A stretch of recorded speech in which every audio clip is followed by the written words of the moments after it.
Pour le pasteur Ivan Castano. Ce n'est pas moi, c'est lui qui est le père de la maison et nous voulons...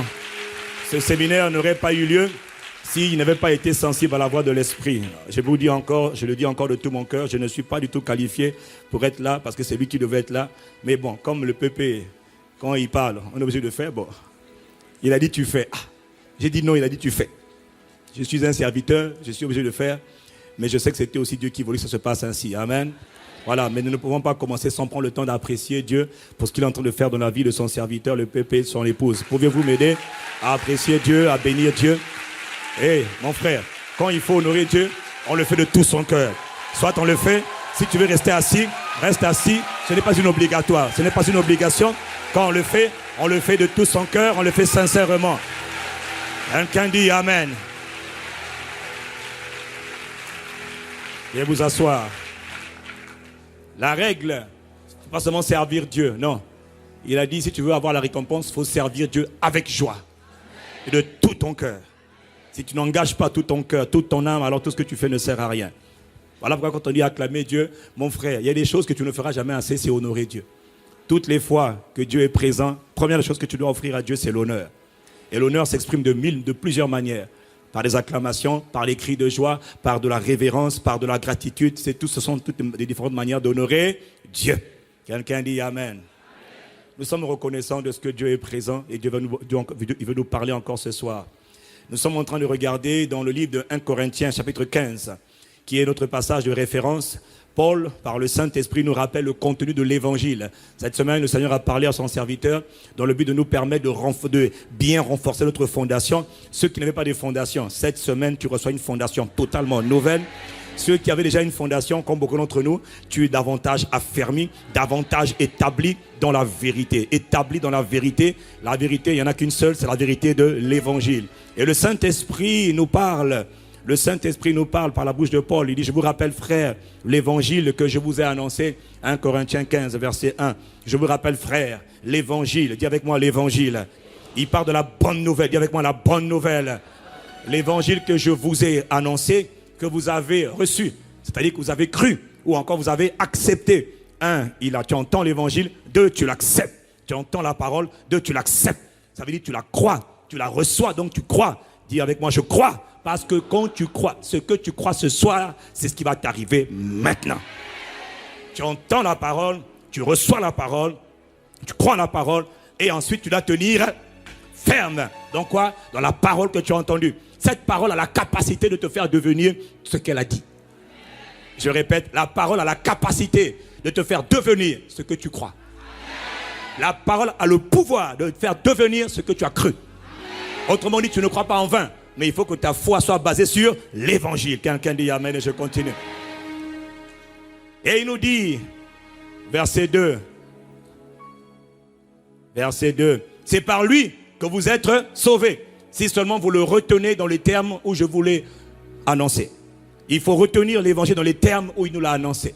Satan combat beaucoup l'évangile, donc il faut être sûr que je retiens dans les termes dans lesquels il me l'a annoncé. Autrement, notre foi aura été inutile. Non, ta foi ne sera pas inutile. Ta foi est établie sur des fondations solides qu'on appelle l'évangile de Christ. Dis avec moi la bonne nouvelle de Christ. Oui, parce que juste après, il nous dit, je vous rappelle, ce que moi aussi j'ai reçu du Seigneur. Voilà ce que j'ai reçu du Seigneur. C'est que Christ est mort pour nos péchés, conformément aux Écritures. Le péché, c'est la racine de tous les problèmes. Donc si on enlève la racine de tous les problèmes, alors tous mes problèmes dégage, saute, parce que la racine de mes problèmes a été enlevée. C'est par ça qu'on commence. L'évangile de la croix de Jésus le Christ. Ou encore la crucifixion de Jésus le Christ. Ou encore le sang de la croix de Jésus le Christ. Si quelqu'un me suit, dis-moi un bon amen. Je vous ai transmis le message que moi-même j'ai reçu par révélation. C'est que Christ a été crucifié. Christ est mort pour mes péchés. Quand tu entends ça, il faut toujours sauter. Dis un bon amen. Christ a été enseveli conformément aux Écritures. Christ est ressuscité le 3e jour. Ça veut dire que tout est dans le plan de Dieu. Il dit au verset 11, n'oublie pas, au verset 11, il parle de Pierre, de Jacques, de Jean. Qu'est-ce qu'eux aussi ils annonçaient? Qu'est-ce qu'ils avaient reçu comme révélation? Il dit que ce soit donc eux, que ce soit moi, que ce soit eux. Voilà ce que nous prêchons. Et voilà ce que nous avons cru. L'église primitive, elle était établie dans la vérité. Elle était forte dans la foi. Pourquoi? Voilà ce qu'ils avaient reçu. Christ crucifié, Christ enseveli, Christ ressuscité. Et celui qui est ressuscité, c'est celui qui est monté dans le ciel.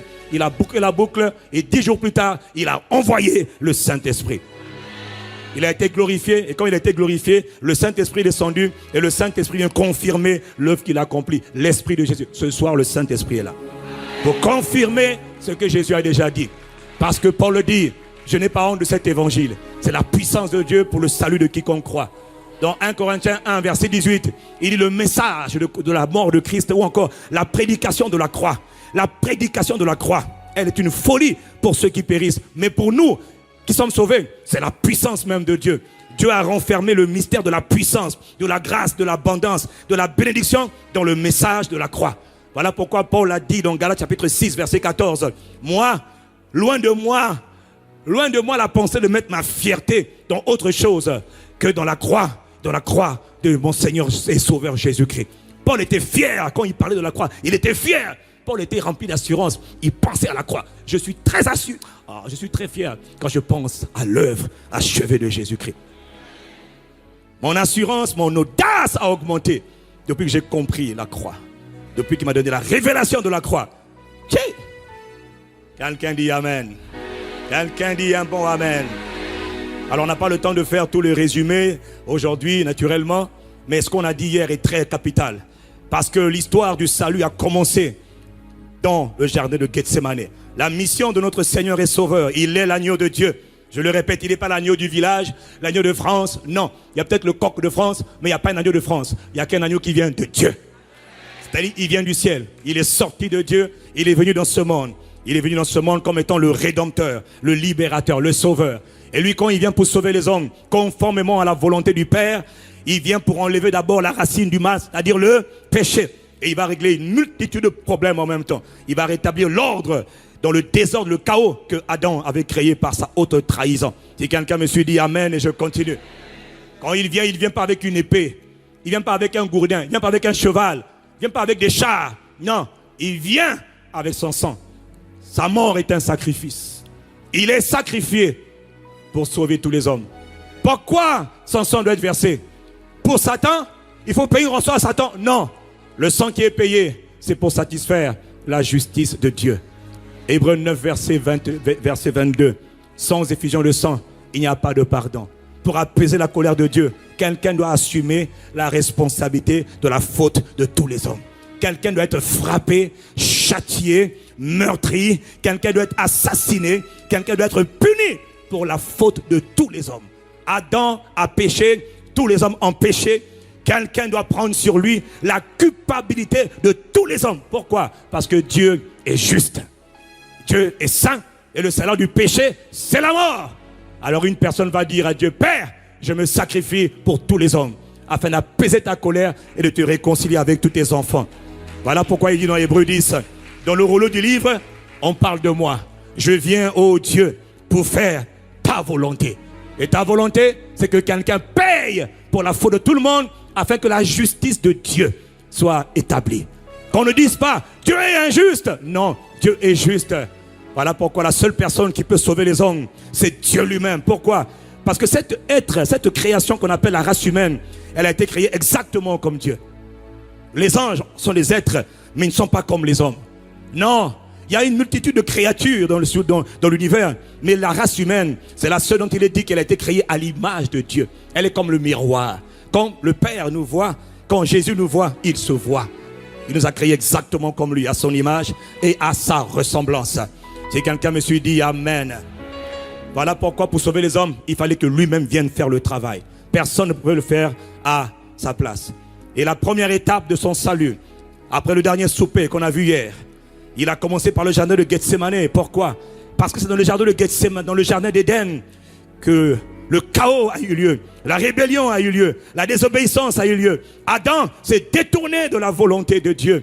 Et il a fait en sorte que tous les hommes se détournent de la volonté de Dieu. Et maintenant, rares sont les hommes qui peuvent être heureux dans la vie. Parce qu'ils ne savent pas, la plupart, toutes les fois que tu es frustré, c'est parce que tu n'es pas calibré sur la volonté de Dieu. Tu n'es pas calibré sur la fréquence du plan de Dieu pour ta vie. Tu peux prendre des coups de l'adversité, mais quand tu es dans le couloir du plan de Dieu pour ta vie, tu es quand même heureux. Tu es malgré tout heureux. C'est-à-dire même ce qu'on te fait ne t'impacte pas. Pourquoi? Parce que tu sais que tu es en train de faire ce pourquoi Dieu t'a appelé. Tu sais qu'un jour tu paraîtras devant Dieu et te dira: well done, bien fait mon fils, bien fait mon fils, bien fait ma fille, bon et fidèle serviteur, bonne et fidèle servante. Si je parle à quelqu'un, dis-moi amen. Mais cette bataille de la volonté de Dieu, c'était la première des batailles. Le premier des combats, c'était le combat dans le jardin de Gethsémane. Il fallait qu'il puisse au moins sauver les hommes, c'est-à-dire rendre les hommes capables de faire la volonté de Dieu. C'est-à-dire de découvrir ce à quoi tu as été appelé et d'accomplir ce pourquoi tu as été appelé. Beaucoup d'entre nous, hier, cette nuit, cette semaine, Dieu va commencer à parler. Dieu a déjà commencé à parler par des anges. Mais attention, n'oublie pas, pour faire la volonté de Dieu, tu dois être un homme, une femme qui a une vie de prière. Si ce n'est pas ça là, tu vas sombrer, Satan va t'avoir. Satan craint les hommes qui ont les femmes et les hommes qui ont une vie de prière. Parce qu'il sait que quelqu'un qui a une vie de prière, je n'ai pas dit quelqu'un qui prie, quelqu'un qui a une vie de prière. Voilà pourquoi le Saint-Esprit nous a conduit hier à demander, à prier en faveur de l'intensification de l'esprit de prière. Et je peux te dire que Dieu nous a exaucés. Je n'ai pas entendu ton amen. Dans tous les campus ICC. Alors qu'on va maintenir, et ça c'est un sujet de prière qu'il faut faire tous les jours. Aussi vrai que ton cœur bat tous les jours. Tous les jours, tu dois apprendre à demander à Dieu: Seigneur, ranime l'esprit de prière, réveille l'esprit de prière. Donc quand tu voulais t'assoupir un peu, oh, je suis réveillé, oh, rabacha, kora, tu es constamment en train de prier. Jésus nous a montré l'exemple, il priait constamment. Voilà pourquoi à l'heure clé, à l'heure déterminante, il n'a pas failli à sa mission. Alors malgré les angoisses, le stress, la pression, il a tenu bon, il a tenu ferme. Pourquoi? C'était un homme de prière. Que Dieu t'accorde la grâce d'être un homme, une femme de prière. Que cette grâce vienne sur toi encore ce soir. Que cette grâce te soit encore renouvelée ce soir. Est-ce que tu entends ce que je dis? La grâce de l'esprit de prière vient sur toi ce soir. Quand Dieu parle, tu dois apprendre à répondre. Quand Dieu parle, réponds toujours.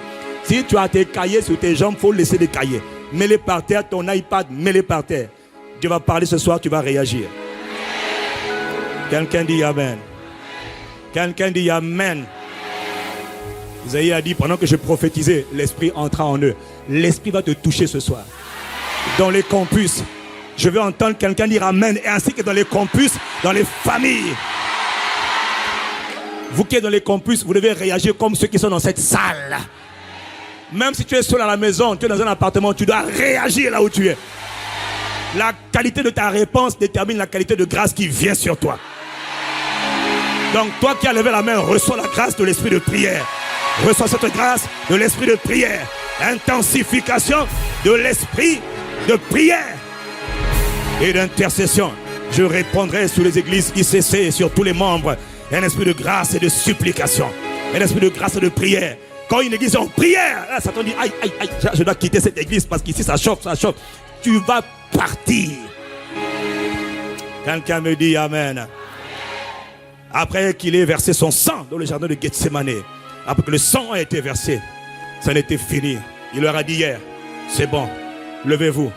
Et venez d'avoir la capacité d'assumer la suite, d'endurer la suite, de boire la coupe de la colère. Parce qu'il savait qu'il devait prendre la coupe de la colère du Père.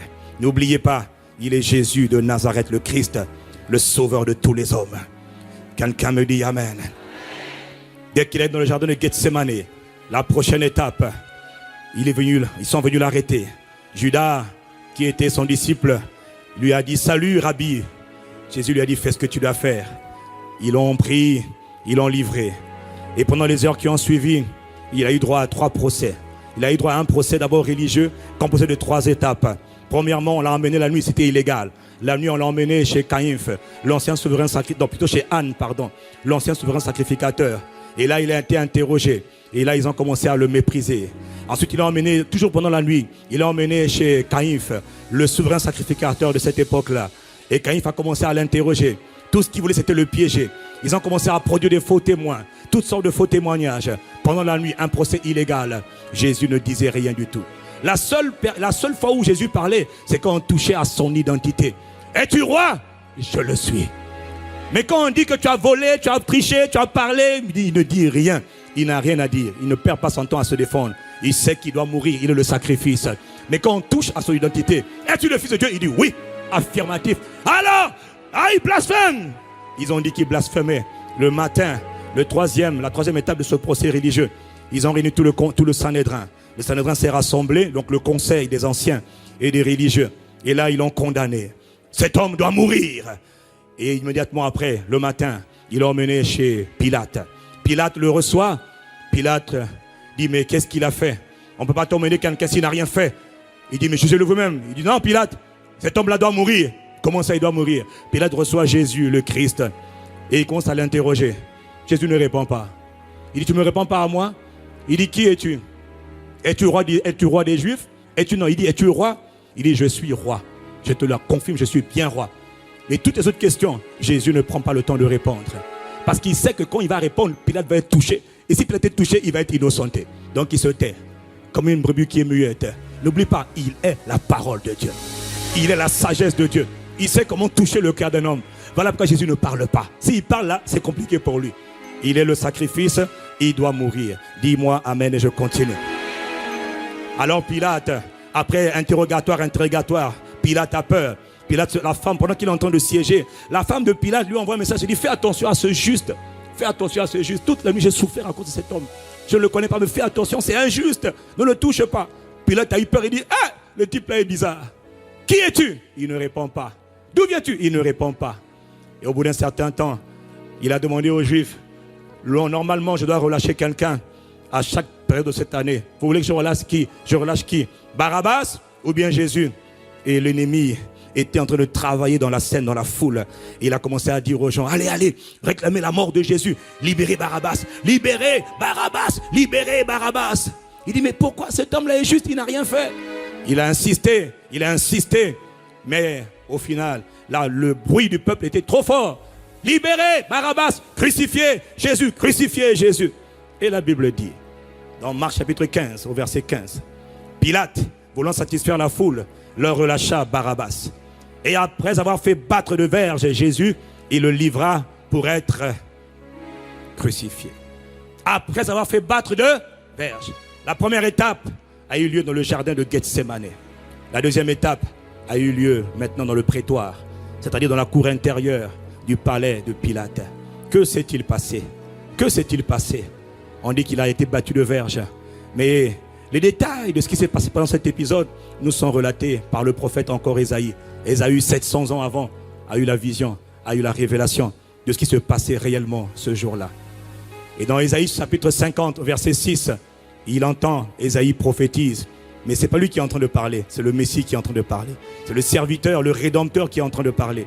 Il dit, j'ai livré mon dos à ceux qui me frappaient. J'ai fait quoi? J'ai livré mon dos à ceux qui me frappaient et mes joues à ceux qui m'arrachaient la barbe. Je n'ai pas dérobé mon visage au crachat et aux ignominies, à la honte. Mais le point qui m'intéresse, c'est le premier point. Il dit, j'ai livré mon dos à ceux qui me frappaient. Il a livré son dos. Jésus a livré son dos pour recevoir les coups de fouet. Pourquoi il a livré le dos? Pourquoi pas la tête? Pourquoi pas le cou? Pourquoi pas le ventre? Pourquoi le dos? Pourquoi? Quel est le mystère derrière le dos, derrière les blessures du dos de Jésus-Christ? Si tu me suis dit amen et je continue. La version littérale dit, j'ai livré mon dos, j'ai tourné mon dos, j'ai présenté mon dos. Jésus dit qu'il a présenté son dos, il a donné son dos, il a offert son dos. Pourquoi il va offrir son dos? Avant de comprendre l'histoire du dos, il faut que je vous ramène un peu en arrière. Parce que tourner le dos, présenter le dos est signe de défaite, est signe d'échec. À l'époque, je me rappelle, beaucoup d'entre nous, nous étions au lycée, nous étions au collège, et il y avait toujours des gens qui étaient plus âgés que nous, qui étaient des gaillards. On les appelait les castards, comme les Rambo, comme les Schwarzenegger. Quand ils te menaçaient, ils te disaient, petit, je te frapperai demain à midi. Quand tu le voyais demain à midi, et c'était des gars qui marchaient comme ça là. Ils étaient toujours dans les salles de musculation. Quand ils marchaient comme ça, toi tu étais un petit mollusque, petit collégien. Tu vois un gars qui est grand, très grand. Je te tapais demain. Et le lendemain, à midi, tu sais que c'est l'heure. Quand tu vois le gars, tu es en train de marcher tranquillement. Quand tu vois le gars, tu tournes le dos, tu prends la direction opposée. Pourquoi? Parce que généralement, tourner le dos, c'est toujours synonyme de défaite. Synonyme d'échec. Toutes les fois que toi tu tournes le dos devant les circonstances, devant les situations, devant les événements, devant les individus, c'est signe d'échec. Si quelqu'un me suit, dis Amen et je continue. Mais pour comprendre l'histoire du dos tourné, il faut repartir encore au commencement. Où le commencement? Toujours dans le livre de Genèse. Tout s'est passé dans Genèse. Tout a commencé dans Genèse. Tout, la pagaille qui a eu lieu a commencé dans Genèse. Au commencement, n'oublie pas, Dieu est un roi. Il a créé les hommes à son image, à sa ressemblance. Or, Dieu est un roi. Un roi crée toujours des rois. À son image et à sa ressemblance. Un roi ne peut que créer des rois. Un roi n'enfante pas des chiens. Un roi crée des rois. Les enfants, on les appelle princes. Mais en réalité, ils ont le sang royal. Ce sont déjà des rois. Si quelqu'un me suit, dis Amen. Dans Genèse chapitre 1, verset 26, il est dit, faisons l'homme à notre image, selon notre ressemblance, afin qu'il domine. Afin qu'il fasse quoi? Domine. La particularité de ce passage, tu dois comprendre. Au commencement, Dieu a créé les hommes avec la capacité qui était en lui. Il a donné aux humains sa capacité à lui de dominer. Il a donné aux hommes la capacité, le pouvoir de dominer. Ça veut dire quoi concrètement dominer? Ça veut dire exercer l'autorité reçue de qui? De Dieu.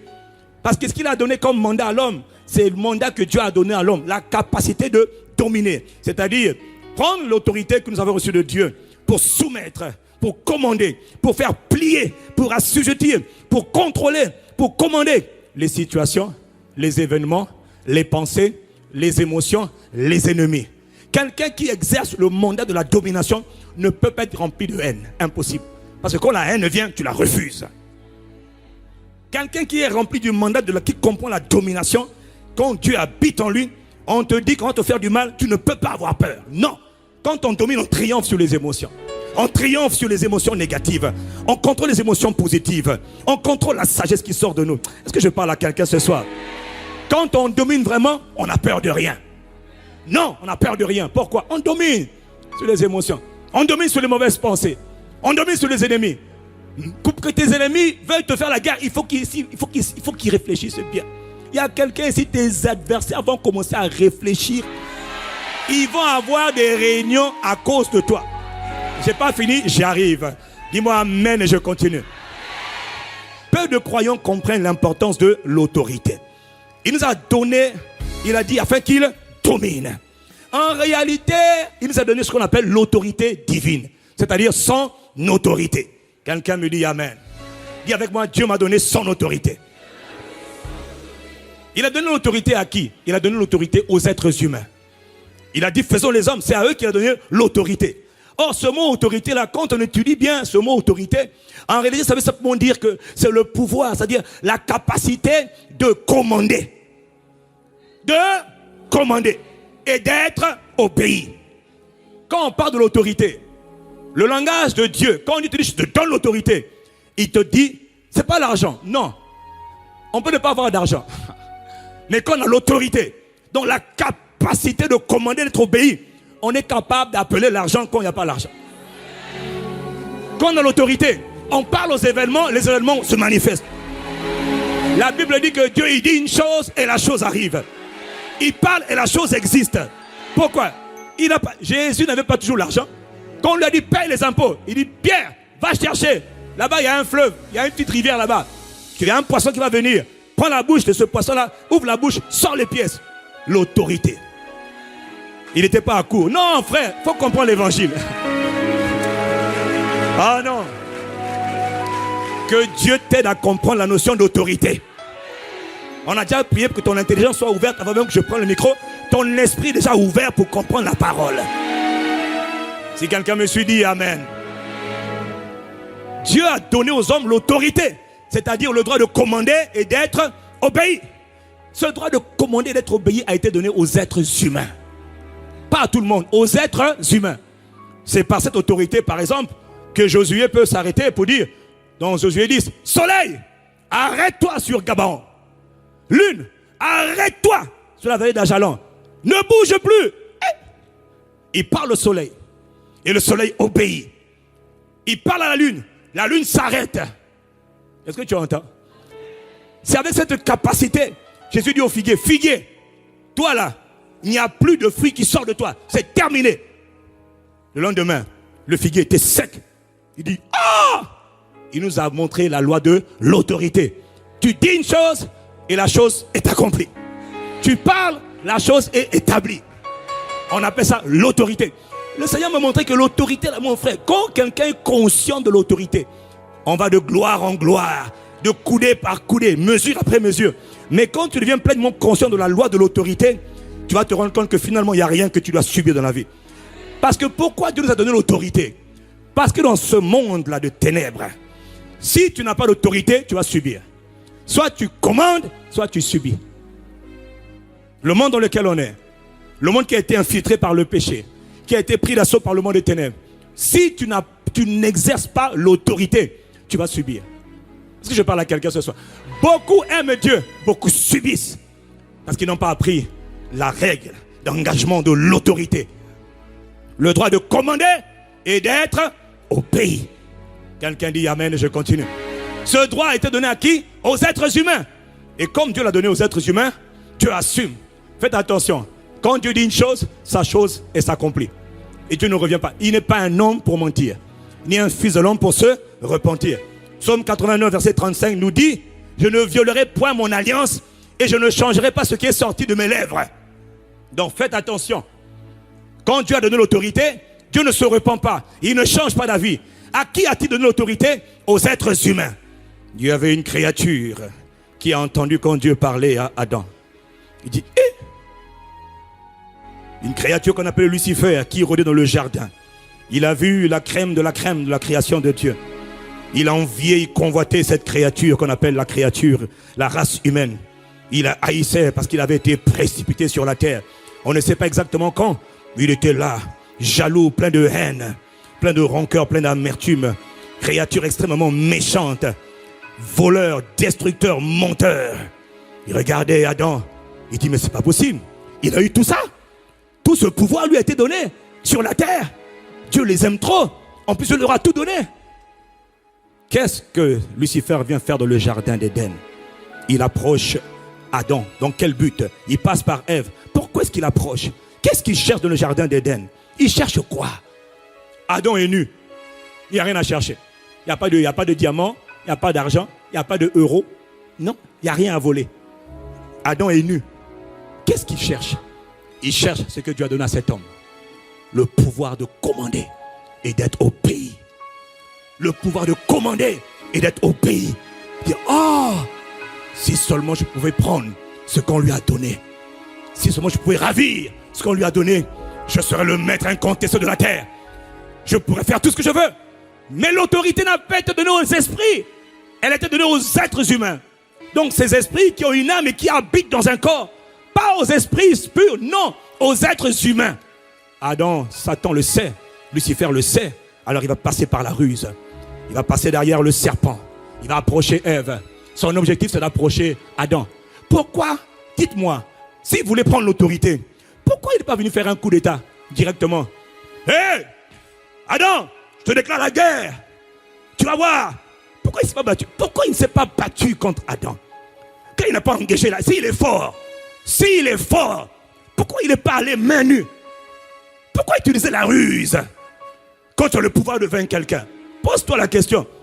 Quand tu peux vaincre quelqu'un, attaque-le directement. Quelqu'un dit Amen. Mais quand tu utilises la ruse, tu passes par les derrière. Ça veut dire que tu n'es pas si fort que ça.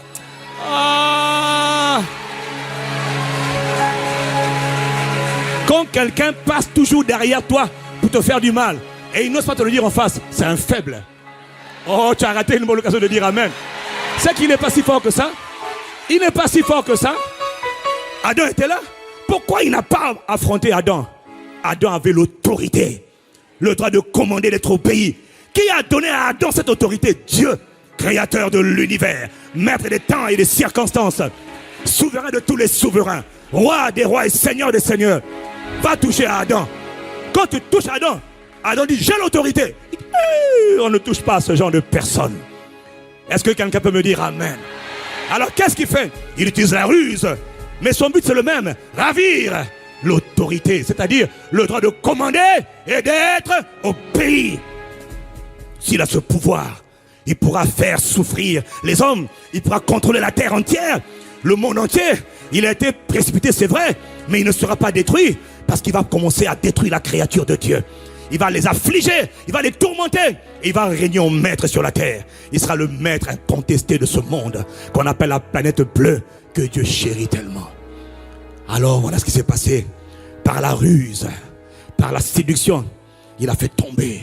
Il a réussi à détourner Adam, à pousser Adam à désobéir à Dieu, se détourner de la volonté de Dieu. Adam qui marchait droit a quitté le chemin. Adam a péché et tous les hommes ont péché et sont privés de la gloire de Dieu. Alors du coup il a pris l'autorité, le droit de commander et d'être obéi. Si quelqu'un me suit, dit amen et je continue. Or Adam ne savait pas. C'était une simple désobéissance. Une simple désobéissance. C'était rien. Non, non, non. C'était pas rien, au contraire. Adam ne savait pas qu'en désobéissant à Dieu et en obéissant à Satan, il venait de faire de Satan son nouveau maître, son nouveau patron, son nouveau seigneur. Mais il s'est soumis à la mauvaise personne. Il s'est soumis à un tyran, à un méchant. Romains 6, verset 16. Le pasteur Yvan en parle depuis quelque temps, je crois. Il dit, ne savez-vous pas qu'en vous livrant à quelqu'un comme esclave pour lui obéir, ne sais-tu pas qu'en te livrant à quelqu'un comme esclave pour lui obéir, tu deviens esclave de celui à qui tu as obéi, soit du péché qui conduit à la mort, soit de l'obéissance qui conduit à la vie juste. Mais ce qui m'intéresse ici, c'est que ne sais-tu pas, Adam, tu ne sais pas que quand tu t'es soumis à Satan, tu viens de te livrer entre ses mains, tu viens de faire de lui ton Seigneur. Mais Satan n'a pas le droit de prendre l'autorité. Non! Dieu a donné l'autorité, le droit de commander, d'être obéi sur la terre. À qui? Aux êtres humains, pas aux esprits. Non! Satan n'est pas un être humain, c'est un esprit.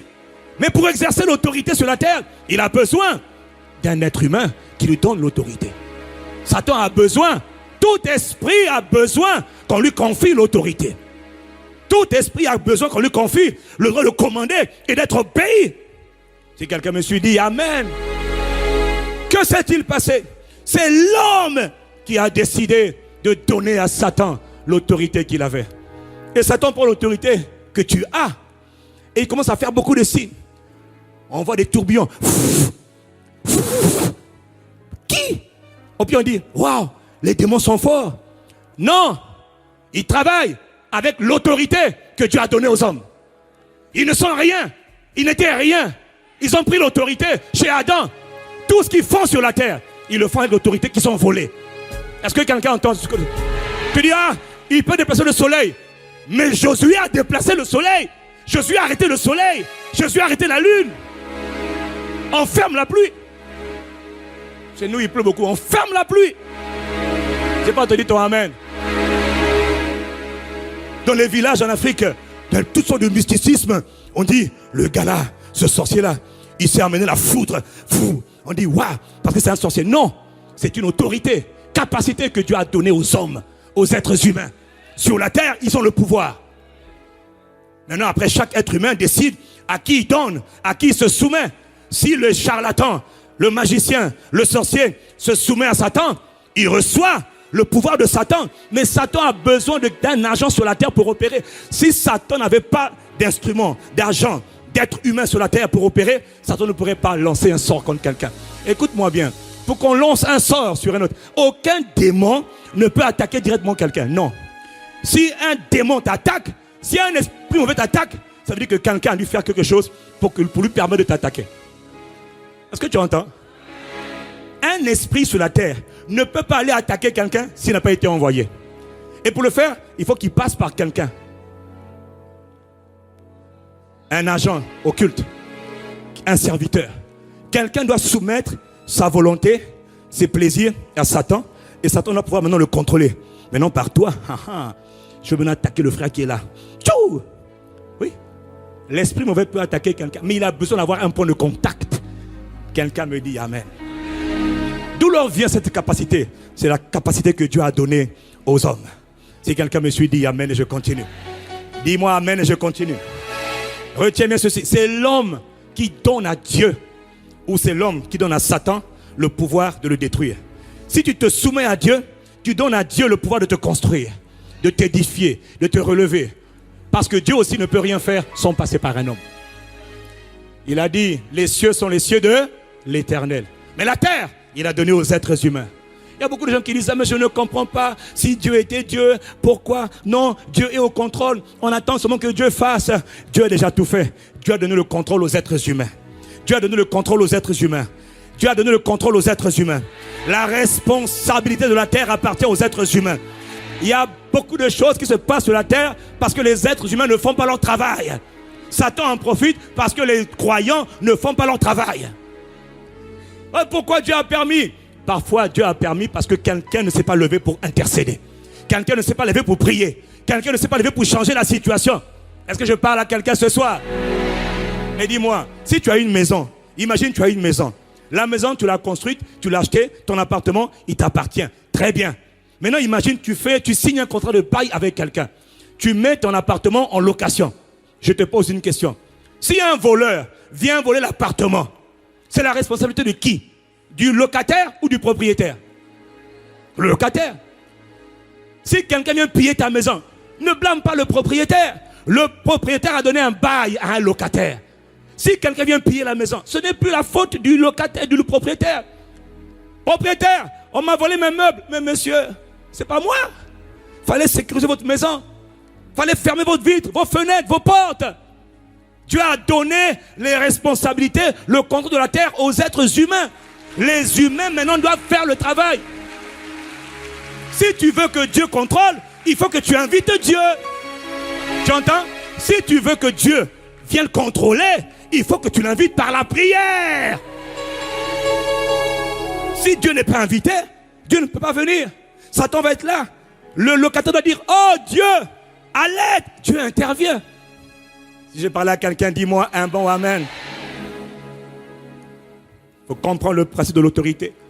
Donc c'est soit toi qui donnes ton autorité à l'ennemi pour te tourmenter, soit quelqu'un donne ton autorité à l'ennemi pour te tourmenter. Et ce qui s'est passé avec beaucoup d'entre nous, malheureusement, comme on ne connaissait pas le principe de l'autorité, Satan a utilisé l'autorité des gens qui avaient une certaine responsabilité sur nous. Des gens qui avaient une influence sur nous ont donné l'autorité à l'ennemi pour nous accabler. Il y a des gens qui ont vécu la traite négrière. Ils n'avaient rien fait, c'était innocent. Ils jouaient avec leurs femmes, avec leurs enfants. Et un jour, les étrangers sont arrivés parce qu'ils ont été vendus par des responsables. Ils ont été vendus par des gens qui étaient là avant eux, qui avaient une autorité sur eux, qui avaient une responsabilité sur eux. On les a vendus. Et puis un jour, les gens ont débarqué. Allez, prenez-les. Kunta Kinte, Topi. Allez, embarquez-les dans les bateaux. Embarquez-les. Oui, on les a embarqués. Mais ils n'avaient rien fait. Quelqu'un les avait vendus. Quelqu'un qui avait le droit sur eux. Quelqu'un qui était un responsable les avait vendus. Est-ce que je parle à quelqu'un ce soir? C'est exactement ce qui s'est passé pour nous. Satan a pris le contrôle. Satan a commencé à tourmenter les êtres humains. Pourquoi? Adam lui a donné l'autorité. Et il a commencé à détruire les hommes. Comme il déteste les êtres humains, il n'y a pas de pitié pour lui. Il a commencé à manifester, étendre son royaume sur la terre, détruire les vies, détruire les destins. Il rend les gens malades ici. Il empêche les gens de Dieu d'accomplir la volonté de Dieu. Chez les uns, il met la colère. Tu te retrouves devenir quelqu'un de colérique, alors que tu es quelqu'un de bien, quelqu'un de normal.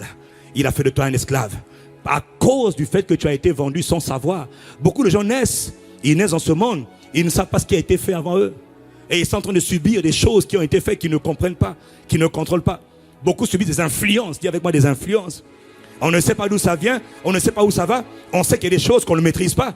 Il y a des forces qu'on ne maîtrise pas. Il y a des circonstances qu'on ne maîtrise pas. Il y a même des événements qu'on ne maîtrise pas. Il y a même des caractères que je ne maîtrise pas. J'aimerais changer, mais je me sens contrôlé. C'est normal. Ce sont des entités spirituelles qui te contrôlent. Ce sont des ennemis invisibles. Le monde des ténèbres est une réalité. La Bible dit que les ténèbres recouvrent la terre et l'obscurité les peuples. On te parle de l'atmosphère satanique. Elle est réelle, elle est forte, elle est présente. Et de plus en plus, elle s'accélère, elle s'intensifie sur la surface de la terre. Ils sont en train de tourmenter les hommes. Chez les uns, c'est des maladies constantes. Dans les familles, dans les foyers, on découvre des maladies héréditaires, des maladies incurables, des maladies génération après génération. Cette même maladie se retrouve dans l'autre maison depuis très longtemps. Comme la femme que j'ai vue la dernière fois. À 2 mois. Elle a un beau bébé de 2 mois. On dit ton enfant a le VIH. il va mourir dans 6 mois. Elle dit, pasteur, je ne comprends pas. Qu'est-ce que j'ai fait? Mon mari n'a pas le VIH, sida. Moi, je n'ai pas le VIH, sida. Mon enfant de 2 mois a le VIH. Ça vient d'où? Je ne comprends pas. Pasteur, aidez-moi. Je dis, calme-toi. Le sang de Jésus a réglé cette affaire.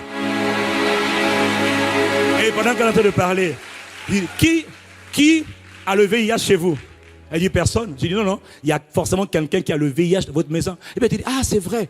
Ma tante est morte du VIH l'année dernière. Ah, mon autre tante aussi est morte du VIH 1 an plus tôt. Ah, même VIH. Ah, donc, il y a quelqu'un qui est en train de rôder dans votre famille, qui est en train de donner la mort par le VIH. Lui, il faut lui régler son compte. Emmenez-moi l'enfant.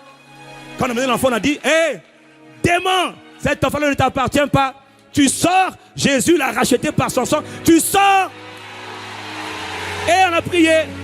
2 semaines plus tard, l'enfant était, ils sont allés faire les tests. L'enfant était totalement guéri.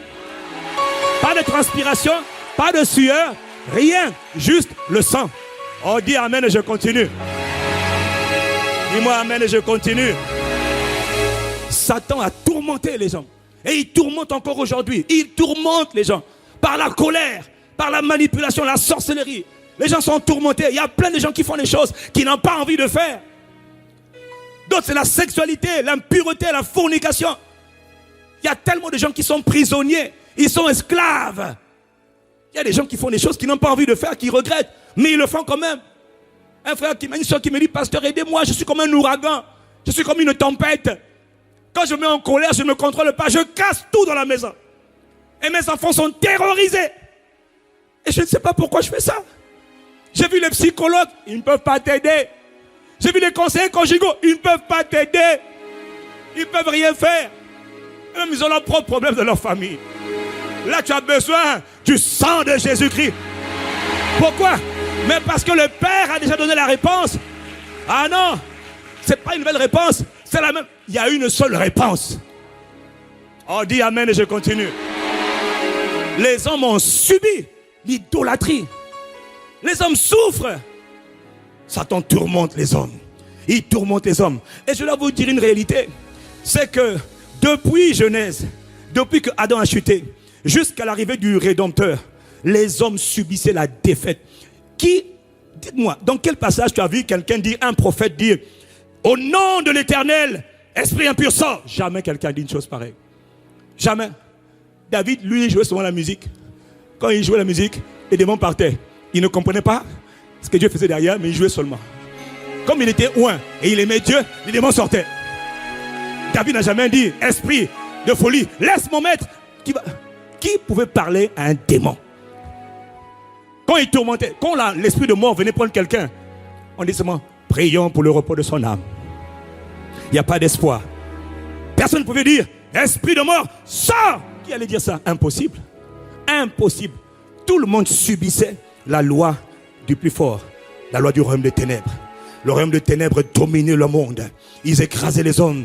Ils rendaient les gens malades. Ils détruisaient les destins. Ils détruisaient les carrières. Ils détruisaient les travaux. Ils détruisaient la santé des gens. Ils détruisaient les états d'âme. Ils détruisaient les émotions. D'autres sont prisonniers de la tristesse. Il y en a qui ont beaucoup d'argent. J'ai vu des gens qui ont beaucoup d'argent, mais toujours tristes. Oh, pourquoi tu es triste? Je ne sais pas. Pourquoi tu es triste? Je ne sais pas. Je suis triste. Je suis marié, j'ai des enfants. Mais je suis triste. Mais pourquoi? Je sais pas. Je suis triste. Et je dis, hé, esprit de tristesse. Et puis les démons disent, oh, mais elle m'aime. Sors! Et elle m'aime quoi? Laisse-la. Prisonnier, otage du monde des ténèbres. Toutes sortes de... Il y en a qui sont otages de la fornication. Tu as envie d'arrêter, mais tu n'arrives pas à t'arrêter. J'ai vu beaucoup de gens, il est là en train de suivre la télévision, brusquement, sa main descend. On ne sait pas pourquoi il descend. On descend. Il dit, pasteur, c'est plus fort que moi. Quelqu'un pour m'emmener en bas, pour commencer à me masturber. Ma main tremble. C'est quoi? Ta main tremble quoi? Otage. Si quelqu'un me dit, dis-moi aïe. Dis-moi aïe. Pendant longtemps, les hommes ont subi. Les hommes ont subi la domination du monde des ténèbres. Personne n'avait le pouvoir de s'opposer à eux. Est-ce que tu m'entends? Personne, de Genèse à Matthieu, personne n'avait le pouvoir de parler contre Satan, de parler contre son royaume, de parler contre une entité démoniaque. Et en plus, à l'époque, c'était l'époque où les enchanteurs, les magiciens étaient puissants. Ils faisaient la loi. En Afrique, dans les Caraïbes, en Asie, il y a des régions, il y a des villes entières où les maîtres de la ville, c'est pas le maire. Hein. Ah non, hein. Ah non. C'est l'homme du goutou-goutou. C'est l'homme qui fait les gris-gris. C'est l'homme qui fait les sciences occultes. Il y a des villes où le maître de la ville, c'est soi-disant l'occulte. Tout le monde va chez l'enchanteur, le magicien. Ils étaient célèbres. Les marabouts, les féticheurs, célèbres. Est-ce que quelqu'un me suit? Quand il te lance un sort, il dit, toi, tu vas mourir demain. Tu meurs demain. Qui va s'opposer à ça? Et la magicienne, la sorcière l'a maudit. Les gens avaient peur des sorciers. Jusqu'à aujourd'hui, les gens ont peur des sorciers. Tu as peur des grands-mères, des grands-pères. Quand on va chez le grand-père, on va dans son lit, surtout chez nous, on va dans son lit, on trouve un léopard. Quand on revient, grand-père est assis. On retourne la tête, c'est un léopard. Oh, on dit, grand-père est puissant. Hein? Et les gens ont vécu avec ça. Et souvent, c'est des histoires vraies. Hein? Oh, je marchais la nuit. Je viens léopard, s'est transformé. Léopard s'est transformé. Mon frère, les magiciens ont fait beaucoup de choses pour tourmenter les hommes. Qui pouvait s'opposer à eux? Personne. Dieu regarde du haut du ciel. Il dit, mais tous les hommes que j'ai créés à mon image, mon peuple, mes enfants, sont constamment en train de fuir.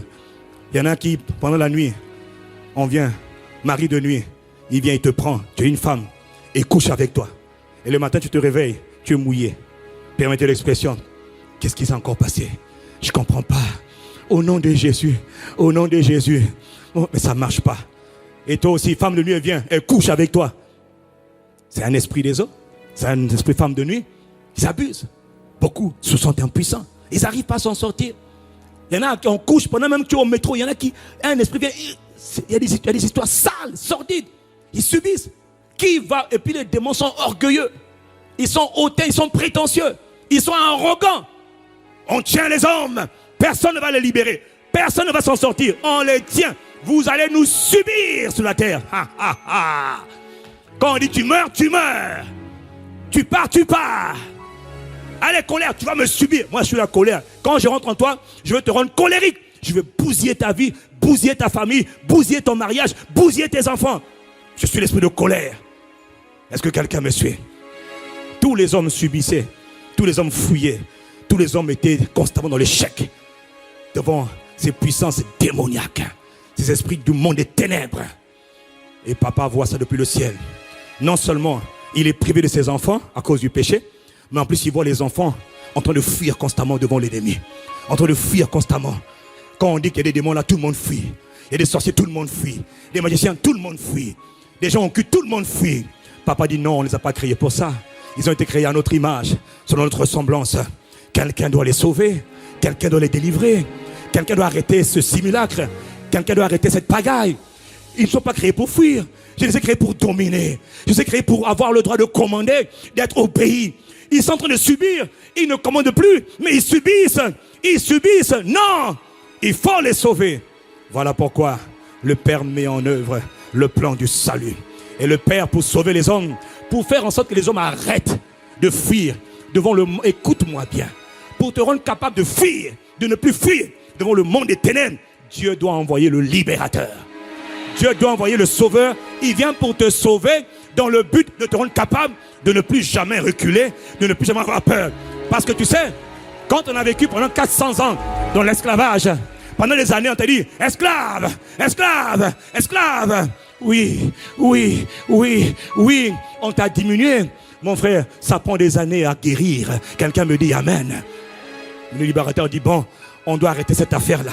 Il faut rétablir les choses dans leur contexte. Il faut redonner aux hommes le pouvoir de commander et d'être au pays. Il faut redonner aux hommes, papa a dit, il faut redonner aux hommes le pouvoir de commander et d'être au pays. Il faut redonner aux hommes le pouvoir de commander et d'être au pays. Et pour ce faire, le Rédempteur doit descendre. On l'appelle Dieu. On l'appelle la parole de Dieu. On l'appelle l'agneau de Dieu. Et il rentre dans la scène. Mon frère, ma soeur, Son nom est Jésus de Nazareth. Quand il rentre dans la scène, à l'âge de 0 ans, Jésus de Nazareth, il connaît l'autorité. Il est le Dieu de l'autorité. Il a créé toutes choses. Car la Bible dit que toutes choses a été créées par lui. En lui et pour lui. Il est le créateur. Et il est là, ce qu'on appelle la parole de Dieu. Et la parole. Dis avec moi la parole. Dis avec moi la parole. Hein, c'est son nom dans le ciel. Dans le ciel, on appelle la parole de Dieu. Et la parole s'est faite chair. Bonne nouvelle. Quand il est né, les anges ont dit Hosanna, gloire au plus haut des cieux. Car un sauveur nous est né. Le sauveur est né. Mais mon ami, Marie a entendu, le sauveur est né.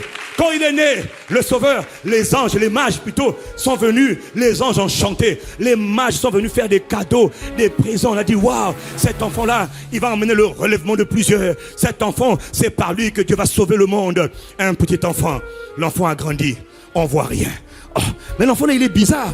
Il aime la prière, il aime la parole, mais l'enfant est toujours ordinaire. Oh, pourtant, c'est un enfant qui est spécial. Il est bizarre, il est différent des autres. Il prie tout le temps, il jeûne tout le temps. Il aime Dieu, mais il ne se passe rien. L'enfant a 12 ans, il ne se passe rien.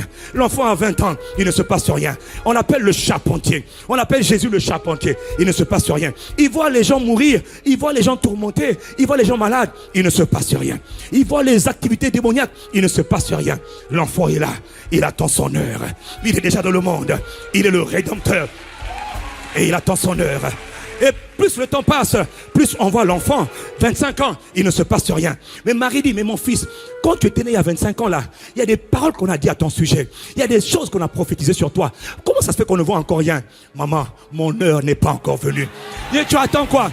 Tu attends quoi? J'attends. Tu attends quoi? Moi-même je sais, j'attends. Et un jour, à l'âge de 30 ans, Jésus se rend dans le Jourdain pour se faire baptiser.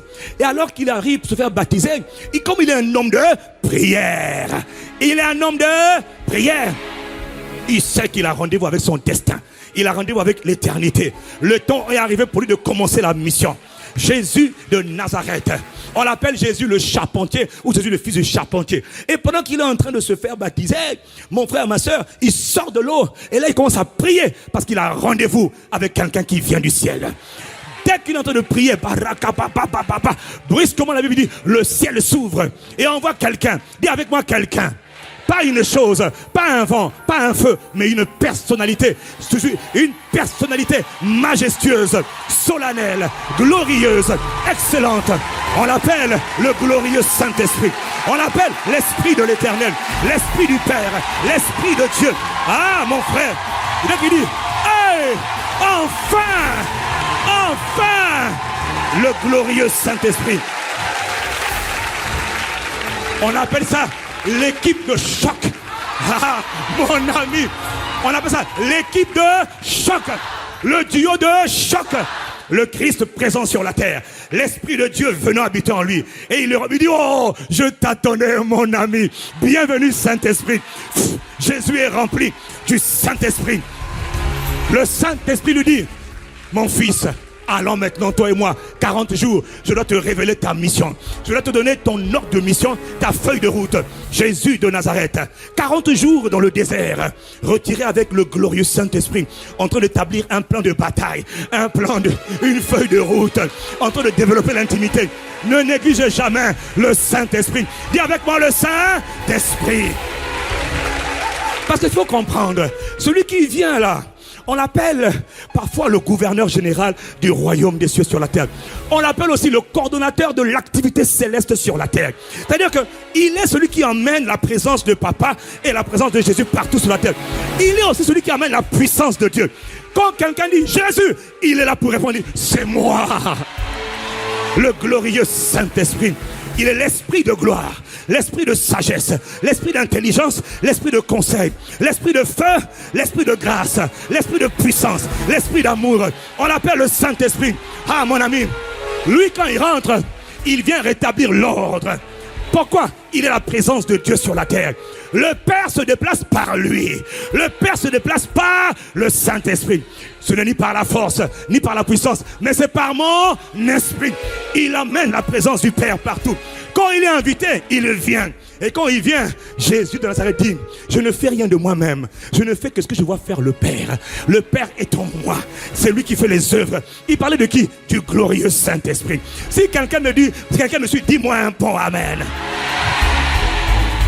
Maintenant que le Saint-Esprit est là, Jésus sort de ses 40 jours. Et elle a dit, ok, on part. On est venu pour faire arrêter cette pagaille. Satan a tourmenté les hommes depuis trop longtemps. Assez, c'est assez. Assez, c'est assez. Dans Ésaïe 61, il donne ce que Luc dit dans Luc 4, verset 18. Mais donne-moi Ésaïe 61, verset 1 et 2.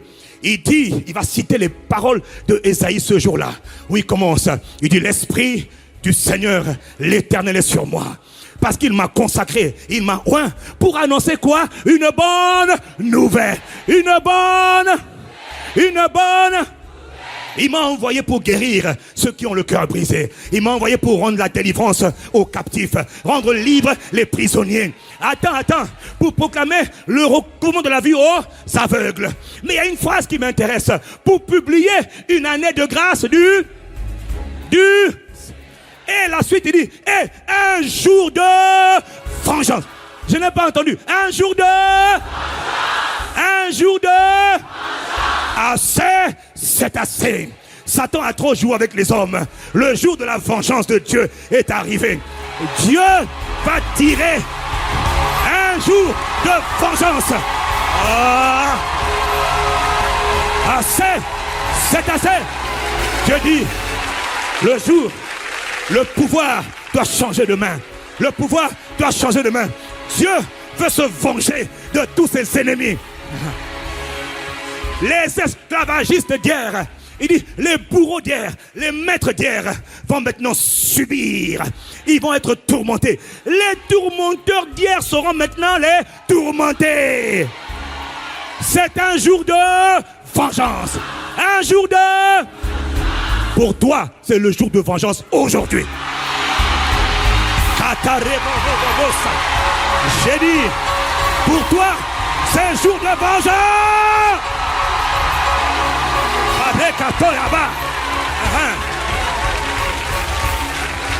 Alors, quand il sort, il dit, jour de vengeance, Jésus de Nazareth. Je te donne juste un petit exemple de ses œuvres. Dans Luc 4, verset 32. Regarde ce qu'il est écrit dans la version seconde 21. Son jour de vengeance arrive. Il dit, on était frappé par son enseignement. Car lui, contrairement aux autres, il parlait avec... Il est venu nous redonner l'autorité. Mais il nous montre d'abord comment fonctionne l'autorité. Dis amen et je continue. Il parlait avec... C'est ce qu'on va dire de toi à partir de maintenant.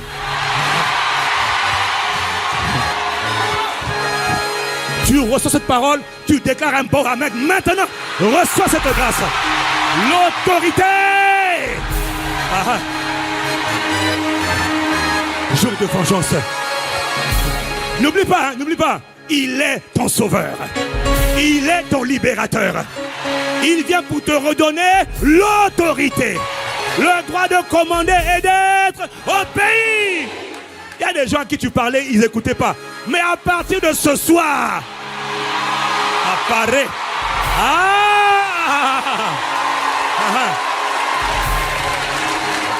Luc chapitre 4, verset 33. Dans la synagogue se trouvait un homme qui avait un esprit démoniaque impur. Tu vois, dans la synagogue, il y avait un homme qui avait un esprit démoniaque. Les gens à qui on ne pouvait pas parler, les gens qu'on ne pouvait pas toucher, les gens à qui personne n'osait parler. Cet homme avec un esprit démoniaque, un esprit impur, s'écria d'une voix forte, que nous veux-tu? Jésus de Nazareth, es-tu venu pour nous perdre? Ce mot perdre là veut dire, es-tu venu pour nous détruire? Es-tu venu pour nous ruiner? Il sait que quand l'autorité est là, par le glorieux Saint-Esprit, ce qu'ils vont vivre, c'est la ruine, c'est la destruction. Ce soir, ils seront détruits. Et il y a quelqu'un ici, tu n'as même pas besoin d'attendre. Quand je parle là, la foi que tu manifestes Cette foi te libère maintenant. Il y a beaucoup ici dans les salles annexes, et dans les campus et dans les églises qui suivent. Vous allez être investis d'une véritable autorité ce soir. Pourquoi? Parce que la révélation de la parole, quand la parole rentre dans ton esprit, elle t'éclaire. Oh, je comprends. Il est en train de t'ouvrir l'intelligence. Est-ce qu'on peut continuer? Alors, que veux-tu, Jésus de Nazareth? Es-tu venu pour nous tourmenter, pour nous perdre, pour nous ruiner, pour nous démolir, pour nous faire périr, ou encore pour nous détruire? Ce sont des synonymes. Je sais qui tu es, le Saint de Dieu. La version NBS dit: hey, pourquoi te mêles-tu de nos affaires? Tu as vu comment ils sont hautains? Ils sont orgueilleux. Ils ont été habitués à tourmenter les hommes. Ils aiment tellement tourmenter les hommes. Ils ont fait mal à tous les hommes. Ils n'aiment pas les remarques. Ils sont méchants. Avec eux, il n'y a pas de paix. Il n'y a pas de négociation. Tout ce qu'ils connaissent, c'est la brutalité. Eux, le seul langage qu'ils connaissent, ce n'est pas l'amour, c'est l'autorité. Le seul langage qu'ils comprennent, c'est le langage de l'autorité. C'est-à-dire quand tu exerces le droit de commander et d'être au pays. Alors regarde, verset 35. Quand il a osé parler à Jésus de Nazareth, entre parenthèses, je parle de ton grand frère. Je parle de ton sauveur.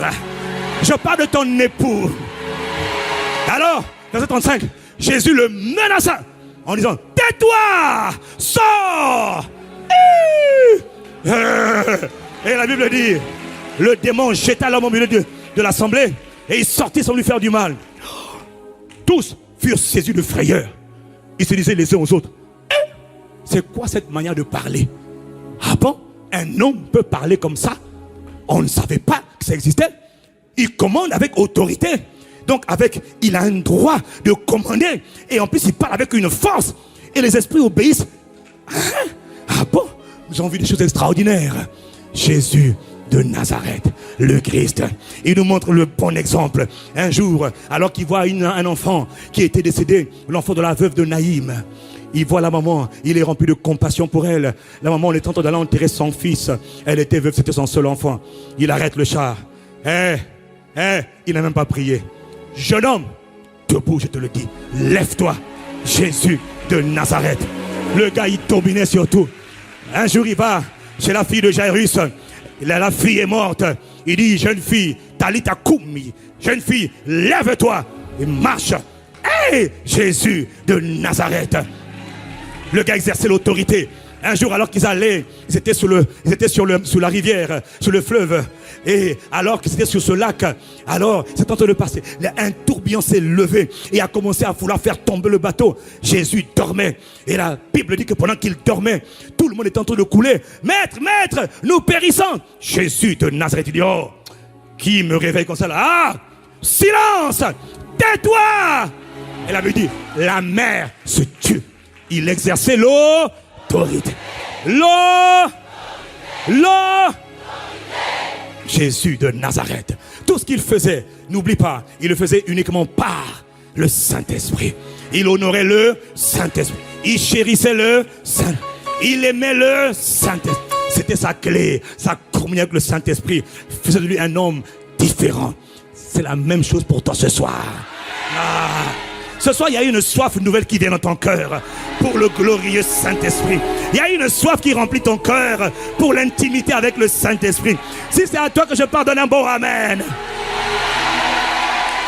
Après avoir montré l'autorité, Jésus de Nazareth, la veille de la crucifixion, le moment où il va bientôt partir, il sait que l'ordre de mission que le Père lui a donné doit être mis en route dans sa phase terminale.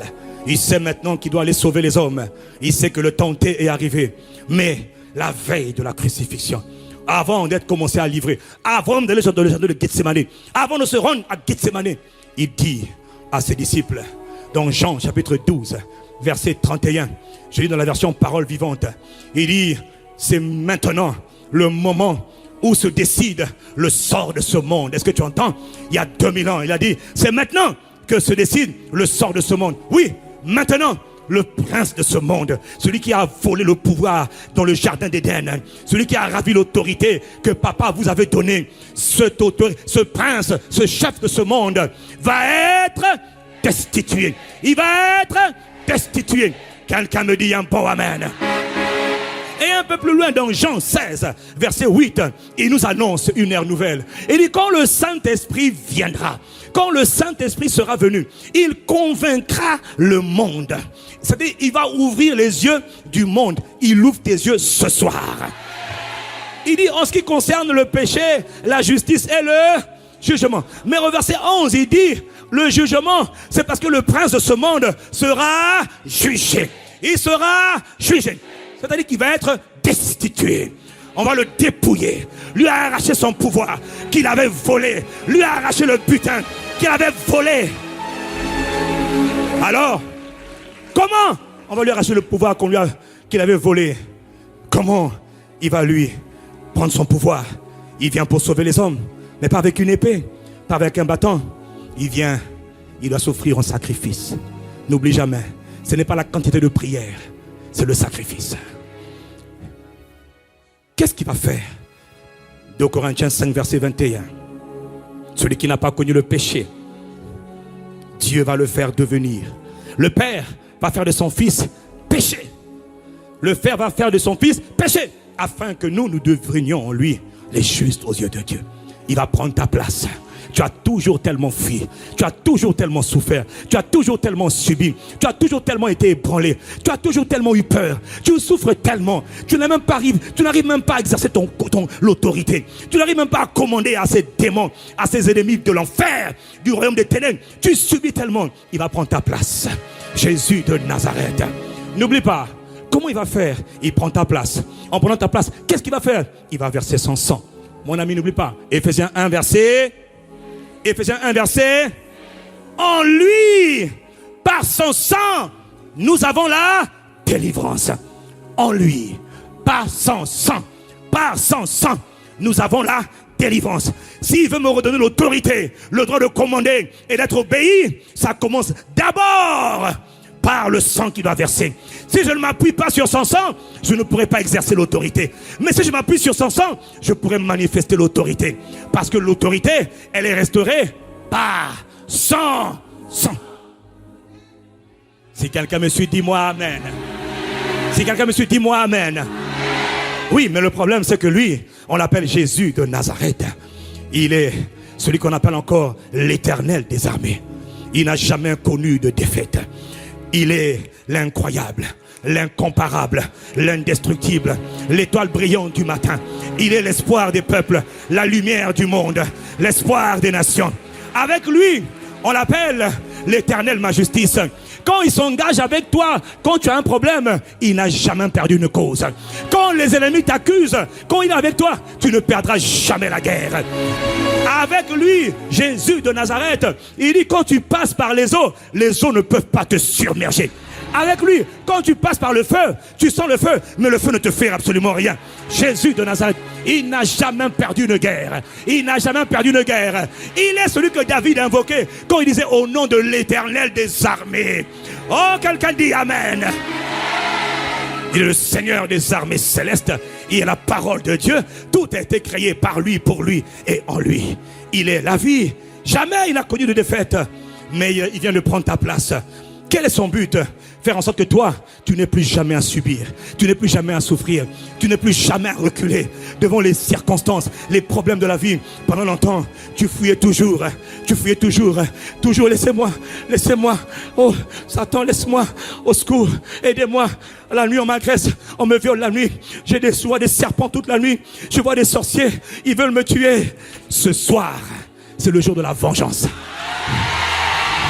Ce soir, c'est le jour de ta vengeance. Si je parlais à quelqu'un, dis-moi un bon amen ici. Il y en a qu'à qui je parle. Pendant que je te parle, tu sens des oppressions dans ton corps.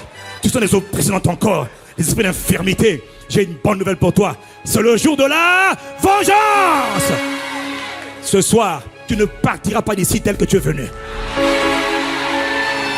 Qu'est-ce qu'il va faire pour te sauver? Jésus de Nazareth. N'oublie pas, il est notre sauveur. Il ne vient pas sauver avec un bâton, une épée. Il vient s'offrir en sacrifice. Alors ce jour-là, Jésus de Nazareth, le grand vainqueur, le grand triomphateur, jamais subi de défaite, mais il vient de prendre ma place. Il vient de prendre ta place.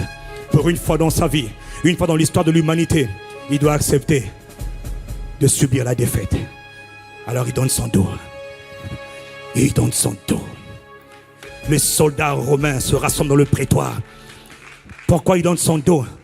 Parce qu'il va recevoir le supplice. Il va recevoir le fouet. Il faut savoir que l'histoire raconte que les soldats romains étaient connus pour leur extrême brutalité et cruauté. La plupart du temps, les prisonniers qui étaient frappés de verges ne survivaient pas aux verges. Pourquoi? Parce qu'ils n'avaient pas des fouets ordinaires. Leurs fouets, c'était des lanières, c'était des gros fouets, des grosses lances. Mais au bout des lances, ils avaient ce qu'on appelle des objets métalliques. C'était des objets métalliques au bout. C'était pas juste un fouet. Et quand ils te frappaient, ils t'arrachaient la peau. C'était pas des barres ordinaires, c'était des barres de métal faites à donner à quelqu'un, à torturer quelqu'un. C'était une véritable torture. Ils étaient connus pour leur cruauté.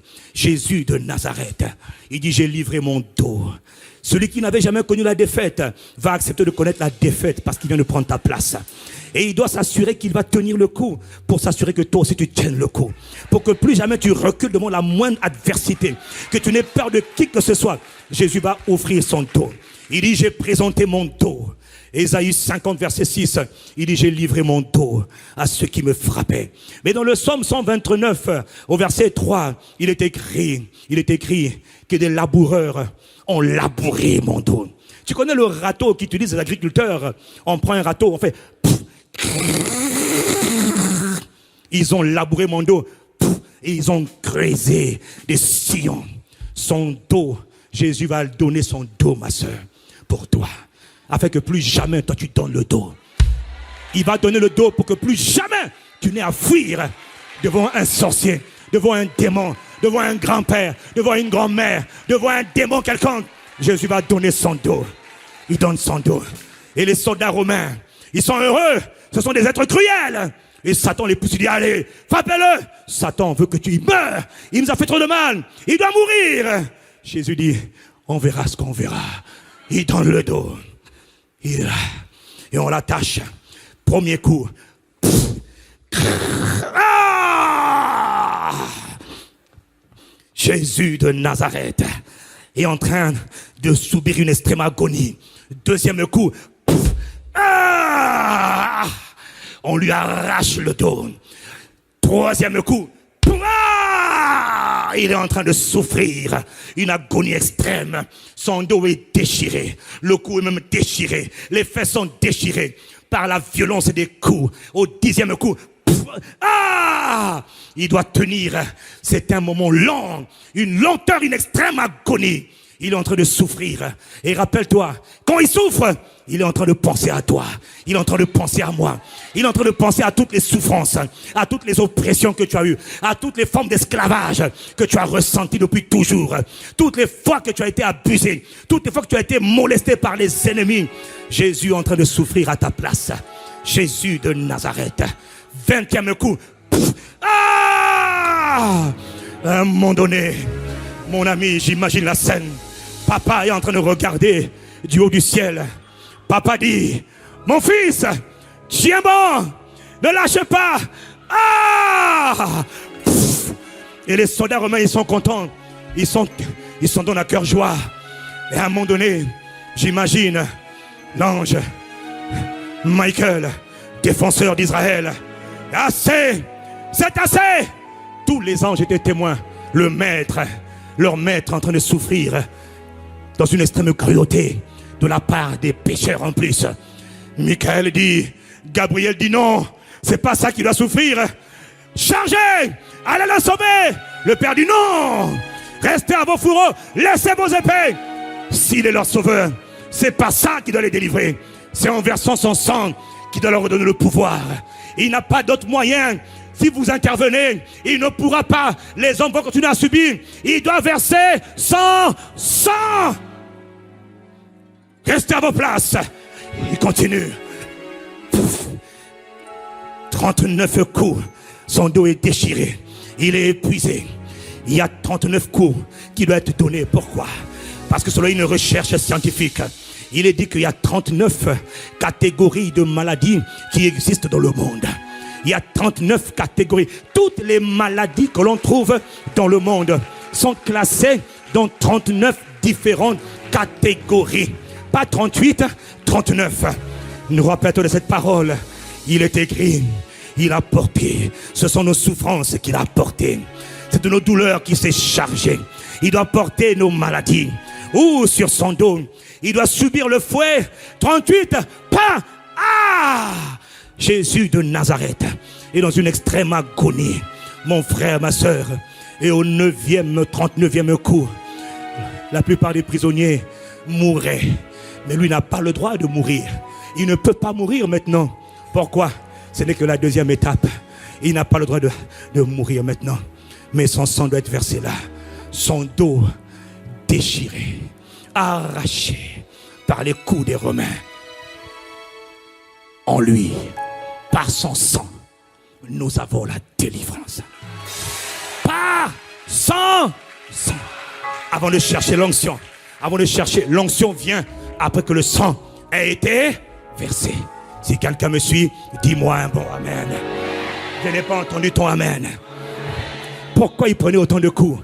Chaque coup qu'il prenait, il était en train de désarmer l'adversaire. Satan ne savait pas que chaque coup que Jésus prenait dans son dos, c'était un coup où il imprimait dans ton dos à toi les signes du V, de la victoire. Et il imprimait dans le camp de tous tes ennemis le signe du D, qui est la défaite. Il était en train juste d'inverser les rôles. Mais Satan ne savait pas. La Bible dit, s'ils avaient su, ils n'auraient jamais crucifié le Seigneur de gloire. Et ils ne savaient pas. Voilà pourquoi dans Colossiens 2, verset 14, il est écrit, il a effacé l'acte dont les ordonnances nous condamnaient et qui subsistait contre nous. Et au verset 15, il est écrit, il a dépouillé, c'est-à-dire qu'il a désarmé les dominations, les autorités, et les a livrées publiquement en spectacle, en triomphant d'elles. Par la croix. Il triomphait par la croix. Comment le triomphe était imprimé? Le triomphe est rendu possible par sang. Voilà pourquoi, Apocalypse 12, verset 10, après que Jésus ait versé le sang, une voix s'est fait entendre dans le ciel. Mon frère, cette voix s'est fait entendre après que le sacrifice a été accompli. Maintenant, le salut est arrivé. La puissance, le règne, et le règne de notre Dieu et l'autorité de son Christ. Car il a été précipité, l'accusateur de nos frères, qui les accusait jour et nuit devant Dieu. Et il est écrit au verset 12, nos frères qui étaient accusés, nos frères qui étaient tourmentés, ils l'ont vaincu. Cet accusateur qu'on appelle Satan et tout son royaume, ils ont vaincu cet accusateur à cause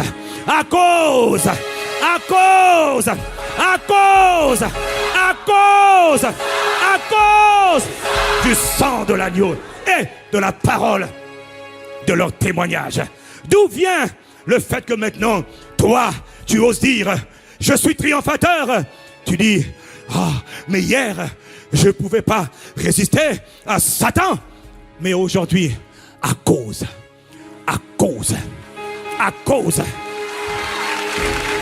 Glorie, viens ici. Toute ta vie a ressemblé à cela. Toute ta vie, tu as ressemblé à cela. Frappe, tu étais un esclave. Frappe, petit, frappe. C'est ce que tu as toujours fait de toute manière. Frappe-moi. Tu étais un démon. Frappe-moi. Aïe. Esprit d'impureté, esprit de sorcellerie, esprit de mort. Je souffre depuis longtemps. Toute ma vie, j'ai souffert. J'ai été violé. J'ai été abusé de la colère. Je souffre. Satan m'oppresse tellement. Quand je dors, on me persécute. Quand je dors, je vois des serpents. Qui me sauvera? Qui me sauvera? Toute ma vie n'a été que souffrance. Mais un jour, alors qu'il est en train de frapper, moi j'entends. Maintenant, j'entends la déclaration d'indépendance. La déclaration de salut. Ils l'ont vaincu. À cause. Pendant longtemps, j'ai été esclave. Pitié. Il n'y a pas de pitié. Il n'y a pas de pitié. Aidez-moi, il n'y a pas d'aide. Sauvez-moi, il n'y a pas de salut. Mais je lis la parole de Dieu. Je reçois la révélation de la parole. Il est écrit. Ils l'ont vaincu à cause du sang de l'agneau et de la parole de leur témoignage. Il est écrit. J'ai entendu quoi? Il a dit quoi? En lui, par son sang, nous avons la délivrance. Nous avons la délivrance. J'ai entendu la parole. J'ai entendu la parole. Comment?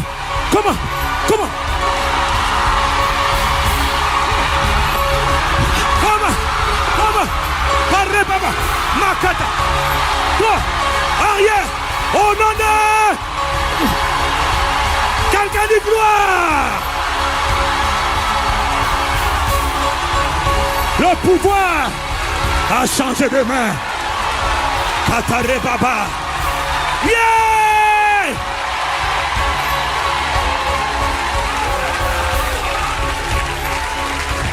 Alors toi, tu m'entends? Tu as toujours eu peur des serpents, toujours eu peur des démons, toujours eu peur même de tes parents, tes grands-parents, la sorcellerie. Demain tu vas voir, grand-père, il est connu pour être un sorcier. On va voir le grand-père. Bonjour grand-père, bonjour grand-mère, bonjour sorcier. Eh, comment ça va? Jésus est Seigneur. Mais mon fils, mais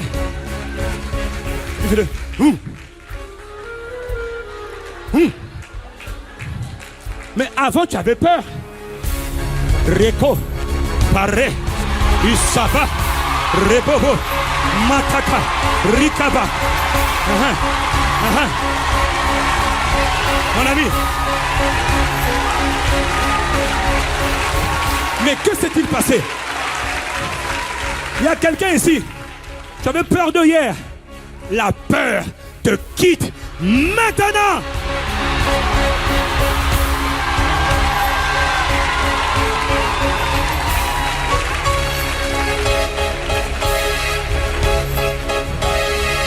Il y a quelqu'un ici ce soir, mon frère.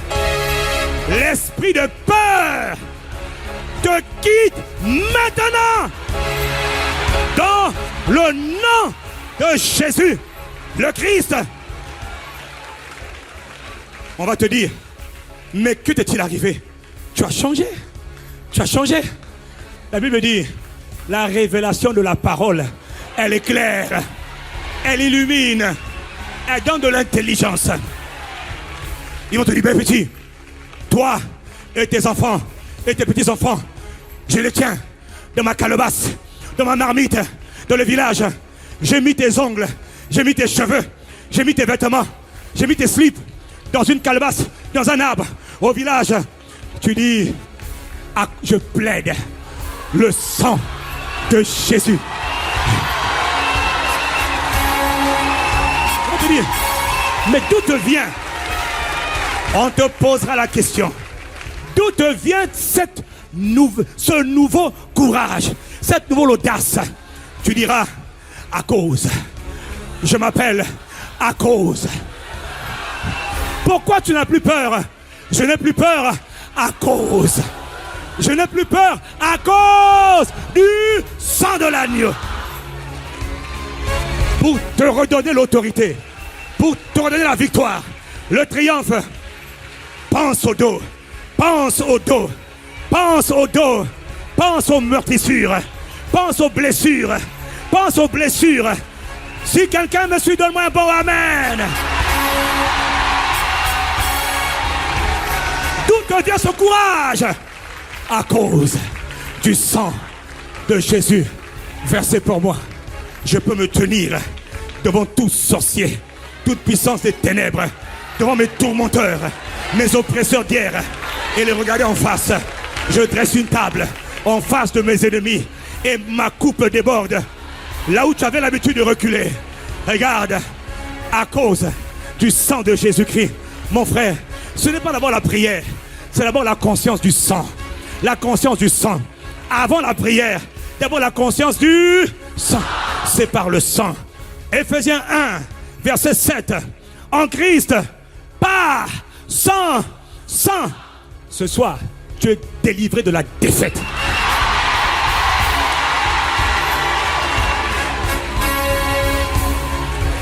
Ce soir, alors que je suis en train de parler, tu es délivré de la malédiction, de la défaite. Dans le nom de Jésus-Christ. Il est écrit dans Genèse 1, verset 3.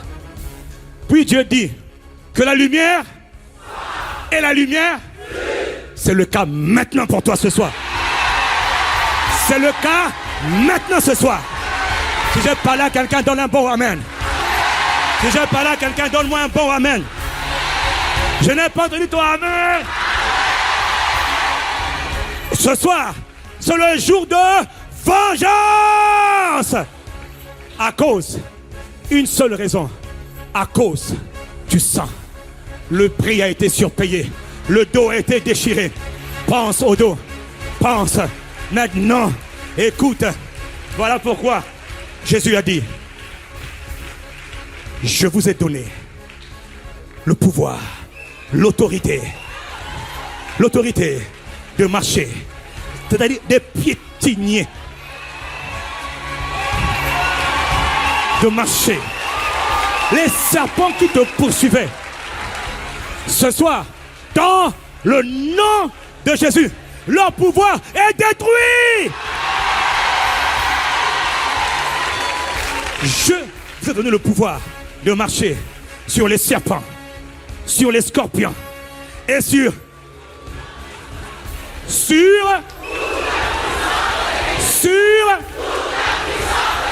une partie ou bien toute. Une partie ou toute. Une partie ou toute. Je vous ai donné le droit de commander et d'être obéi devant toute la puissance de l'ennemi, sur les serpents, sur les scorpions et toute la puissance du diable. Et ce n'est pas tout. Regarde la suite. Rien ne pourra vous. Rien ne pourra te. Ce soir, tu dormiras comme un bébé.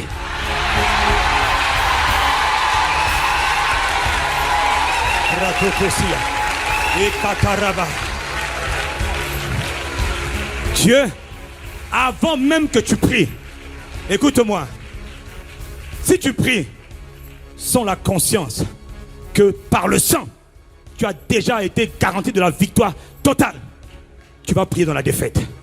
On ne prie pas dans la défaite. On ne prie pas pour gagner la victoire. On prie dans sa victoire. On combat dans sa victoire. On tient ferme dans sa victoire. On est établi dans son triomphe. Tu penses au dos. Écoutez-moi, il y a une compagnie d'électricité qu'on appelle EDF en France.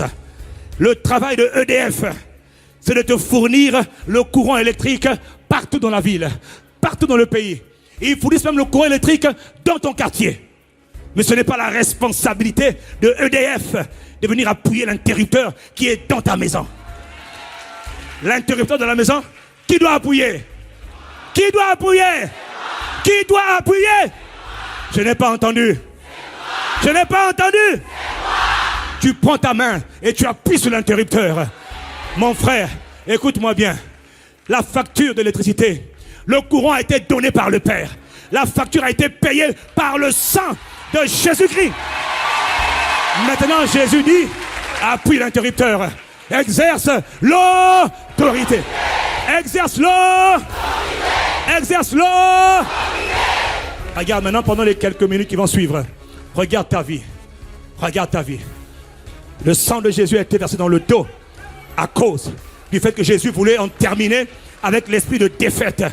Défaite conjugale, échec conjugal, échec marital, échec professionnel, échec social, échec sentimental.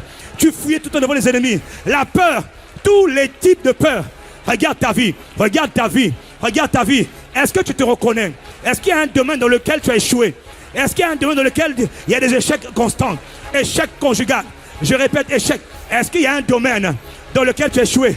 Ce soir, la grâce est là, la présence de Dieu est là, l'onction de Dieu est là, la puissance est là, la faveur est là, la capacité de Dieu est là. Maintenant, regarde. Tu vas prendre autorité.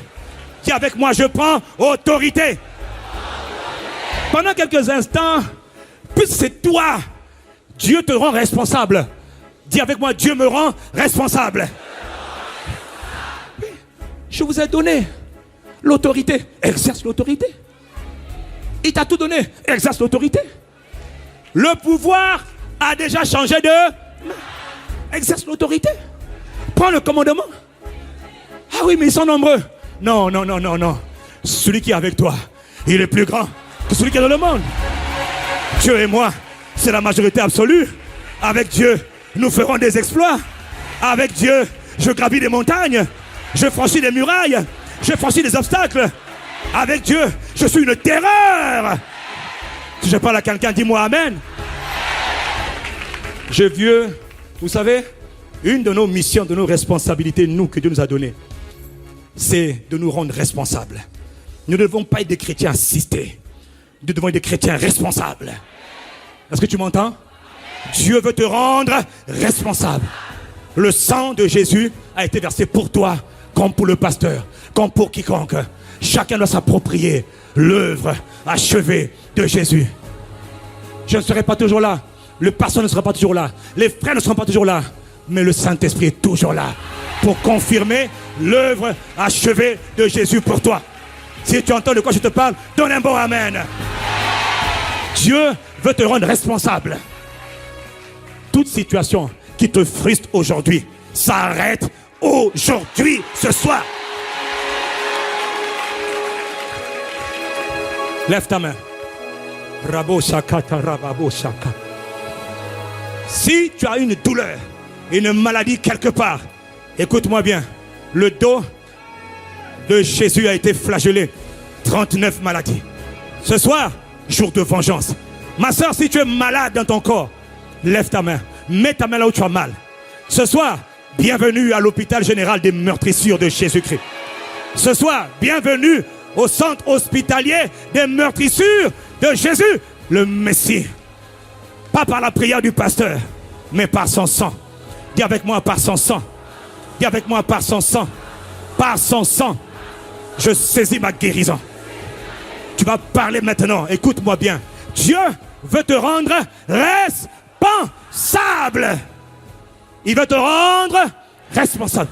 Je vous ai donné l'autorité. Qu'est-ce que tu en fais? Qu'est-ce que tu en fais?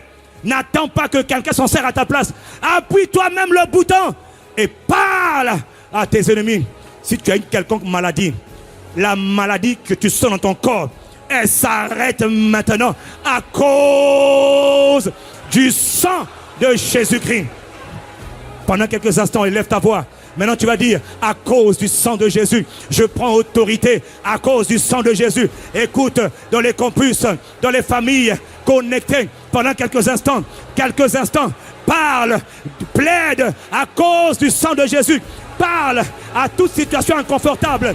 Dis seulement à cause du sang, à cause du sang, à cause du sang, à cause du sang de Jésus, à cause du sang de Jésus, à cause du sang de Jésus.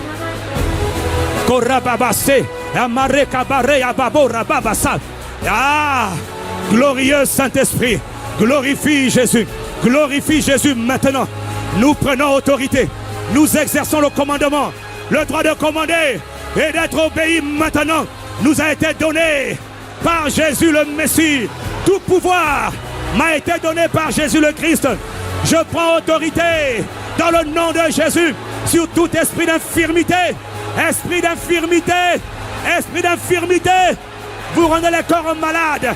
Esprit d'infirmité, dans le nom de Jésus, dans quelque lieu que ce soit, où sont situés nos campus, tous ceux qui sont connectés avec nous, par Internet, par la télévision, par les campus, dans le nom de Jésus de Nazareth le Christ, nous brisons le pouvoir de tout esprit de maladie, d'infirmité. Dans le nom de Jésus, nous réprimons à cause du sang de Jésus toute forme de maladie, toute forme de maladie, toute forme de maladie. Quittez les corps par le sang de Jésus et la puissance du Saint-Esprit. Quittez les corps. Ce soir, quittez les corps. Maladie des yeux, de la tête, des reins, des pieds, des nerfs, du ventre. Maladie des reins, hépatite A, hépatite B, cancer, tumeur, kyste, fibrome, hématome, rougeur, glaucome, dans le nom de Jésus le Christ, quittez le corps à cause du sang de Jésus. Quittez les corps, libérez les corps, libérez les vies maintenant, dans le nom de Jésus-Christ. Tout esprit d'esclavage, esprit de servitude, votre pouvoir est brisé ce soir, dans le nom de Jésus le Christ. Prends autorité toi-même, prends autorité toi-même. Tu n'as peur de rien. Tout ce qui te frustre, tout ce qui t'agace, tout ce qui te dérange, toute chose qui bouge dans ton corps, qui bouge dans ton dos, part dans le nom de Jésus. Toute douleur au niveau de tes pieds, part dans le nom de Jésus, à cause du sang de Jésus. Par son sang, nous avons la guérison. Par son sang, nous avons la délivrance. Par son sang, par son sang, par son sang. Sans effort, c'est le sang de Jésus qui fait la différence. C'est le sang de Jésus, partout en tout lieu. Le sang de Jésus agit. Le sang de Jésus. Malédiction de la défaite, elle est brisée dans ta vie, dans le nom de Jésus-Christ. Rababo Shakata, Ekabareya, Mareko Sia, Rabakota Rabba, Rababobo Rakasata. Père, nous te rendons gloire. Tu glorifies ton Fils. Tu glorifies Jésus le Christ. Par son sang, nous avons la délivrance. Par ce meurtrissure, par les meurtrissures, par le meurtrissure, par les meurtrissures de Jésus, recevez la guérison maintenant.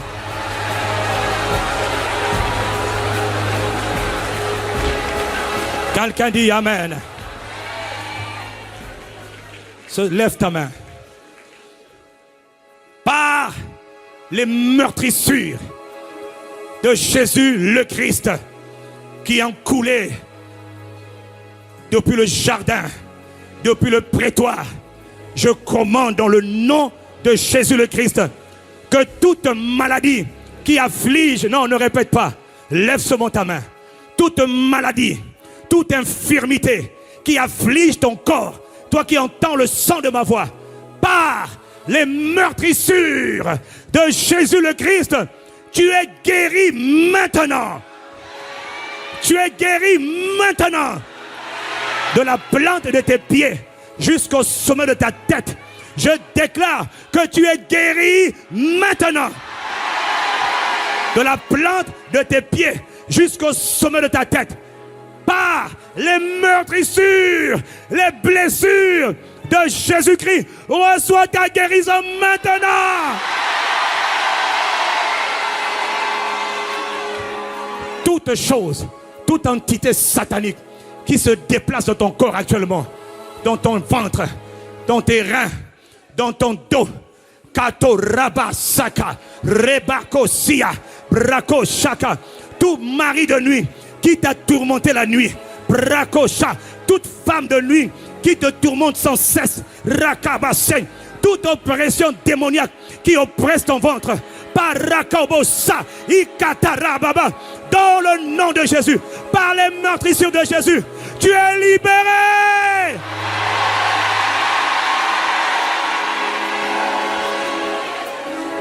Par les meurtrissures de Jésus le Christ, et dans le nom de Jésus le Christ, toute maladie en phase terminale qui a été diagnostiquée dans ton corps est terminée ce soir. Par les meurtrissures de Jésus-Christ et dans son nom glorieux, toute oppression satanique qui est restée dans ta vie malgré les prières, malgré les jeûnes, malgré les intercessions, malgré l'imposition des mains, ce soir, c'est le jour de vengeance. Et je déclare, dans le nom de Jésus le Christ, et par ces meurtrissures, je parle à toutes les formes d'oppression, toutes les formes d'esprit de servitude. Votre pouvoir est brisé ce soir.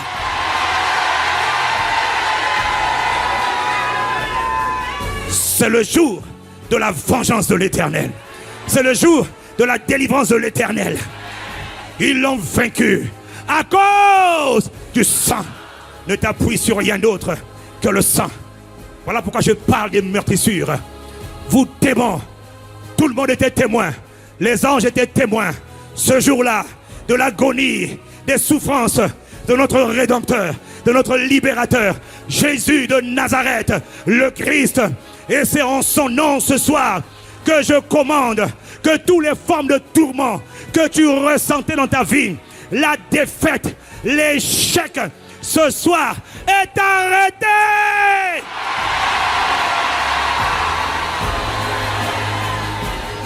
Toute malédiction, enchantement, envoûtement contre toi, encerclement contre toi, à cause des meurtrissures de Jésus de Nazareth le Christ, elles sont détruites.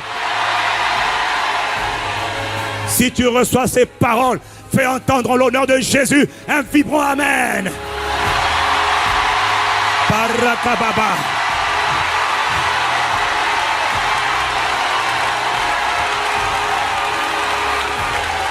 Alors que ce soir, écoute-moi, tu reconnais, tu célèbres, tu exaltes le sang glorieux et précieux de Jésus.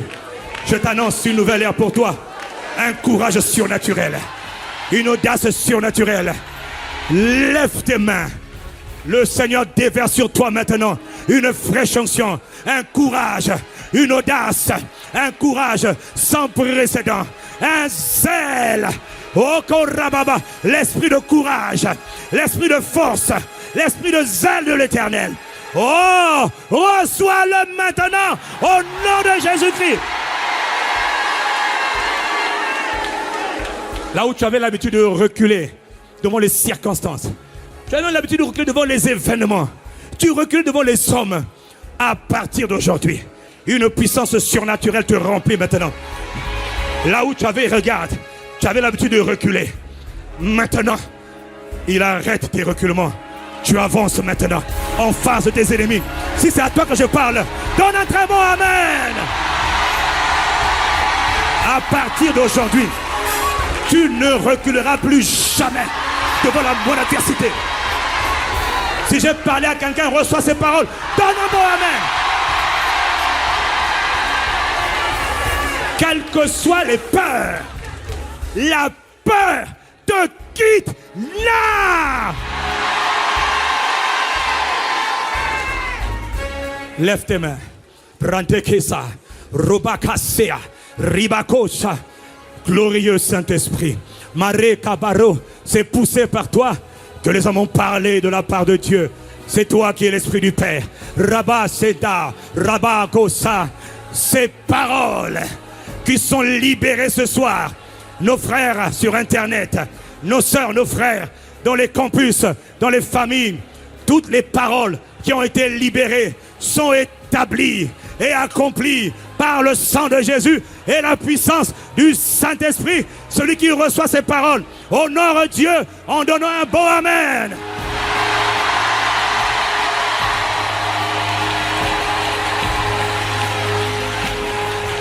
À cause des meurtrissures de Jésus-Christ de Nazareth, désormais, pour toi, c'est une nouvelle ère. Tes ennemis, qu'ils le veuillent ou pas, vont tourner le dos devant toi. À cause des meurtrissures de Jésus-Christ et de ta prise de conscience de son œuvre et de son sang, tes ennemis tournent le dos devant toi. Je le fais pour une troisième fois et c'est prophétique. À cause du sang précieux de Jésus-Christ, retourne-toi. Fais un basculement autour de toi-même. 1, 2, 3, retourne-toi. C'est ce qui attend tes ennemis. Ils se tournent. Quand tu es là, ils le tournent. Ils se retournent et ils prennent la fuite devant toi. À partir d'aujourd'hui, pas parce que tu es quelqu'un de bien, pas parce que tu as beaucoup prié, pas parce que tu as beaucoup jeûné, mais à cause du sang de l'agneau, tes ennemis ne tiendront plus jamais devant toi. Tes adversaires mordent la poussière à partir de maintenant.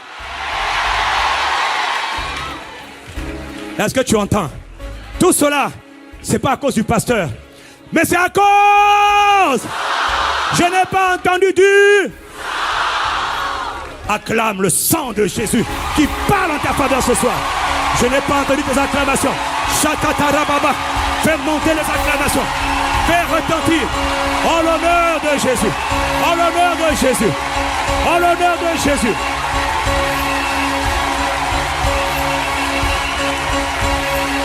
Rababosa. Mantelebroshaka. Lève encore tes mains pour la dernière fois.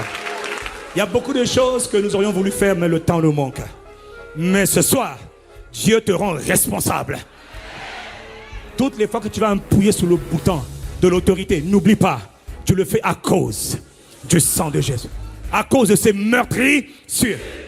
Toutes les maladies, je te répète encore, qui étaient en phase terminale, sont terminées ce soir. Tu vas aller faire tes contrôles médicaux.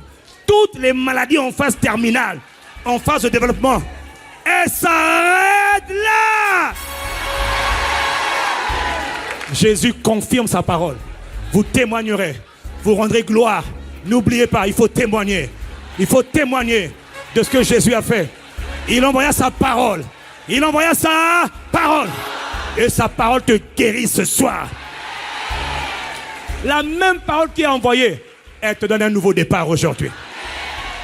Là où tu avais l'habitude de marcher la tête basse, à partir de maintenant, ma tête, tu marches la tête haute. Roko Shaka Tababa. Sois fier du sang de Jésus. Est-ce qu'il y a quelqu'un qui est fier du sang de Jésus? Je n'ai pas entendu ton amen. Oh! Gloire à Jésus. Dis avec moi, gloire à Jésus, le Christ. Redis-le encore, gloire à Jésus, le Christ. Y a-t-il quelqu'un qui l'aime pour l'acclamer? Yeah!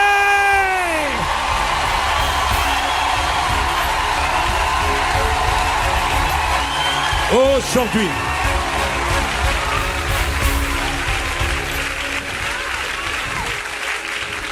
dans toutes choses, on clôture avec des actions de grâce. Lève tes deux mains. Parce qu'il y a des choses que Dieu a commencé à faire. Tu vas voir cette nuit. Des choses vont te confirmer. Des choses vont sortir de toi pendant que tu vas dormir. Cette nuit. Tu vas faire des songes. Mais sache une chose. Même avant tu faisais des songes, tu te réveillais, tu avais peur. À partir d'aujourd'hui, sache une chose. À cause de ces meurtrissures, le pouvoir a changé de camp. Satan n'est pas assez courageux pour venir te voir quand tu plaides le sang. Rappelle-toi, au temps de Moïse, quand l'ange de la mort venait, il ne savait pas si tu priais ou pas. Quand il voyait le sang, il disait « Ah !» Ici, on ne rentre pas. Il voyait le sang et il passait par-dessus. Il passait. Toute entité satanique qui a fait le siège contre ta vie, elle passe par-dessus toi maintenant. Tout siège démoniaque contre ta vie, ta maison, tes enfants. Est-ce que tu entends? Tout siège, toute assaut satanique est détruit ce soir. À cause sang de Jésus. Lève tes mains avec moi. Rends grâce à Dieu. Rends grâce à Dieu. Père, nous te rendons grâce dans le nom de Jésus pour ce que tu as dit, pour ce que tu as fait, tu as établi. Merci pour l'autorité que tu as redonnée à ton peuple, aux églises ICC, à tous nos frères, à toutes nos sœurs. Merci ce soir. Tu nous plantes encore davantage. Tu nous enracines encore davantage dans la vérité, dans la vérité, dans la vérité. Père, nous te sommes reconnaissants. Père, nous te bénissons. Tu envoies ta parole. Tu guéris les âmes qui sont malades. Tu délivres ceux qui sont tourmentés. Ce soir, le sang de Jésus travaille. Le sang de Jésus parle. Le sang parle. Le sang agit. Le sang agit. Par les meurtrissures de Jésus, le ministère des anges est libéré. La puissance de l'Esprit est manifestée à cause du sang précieux de Jésus.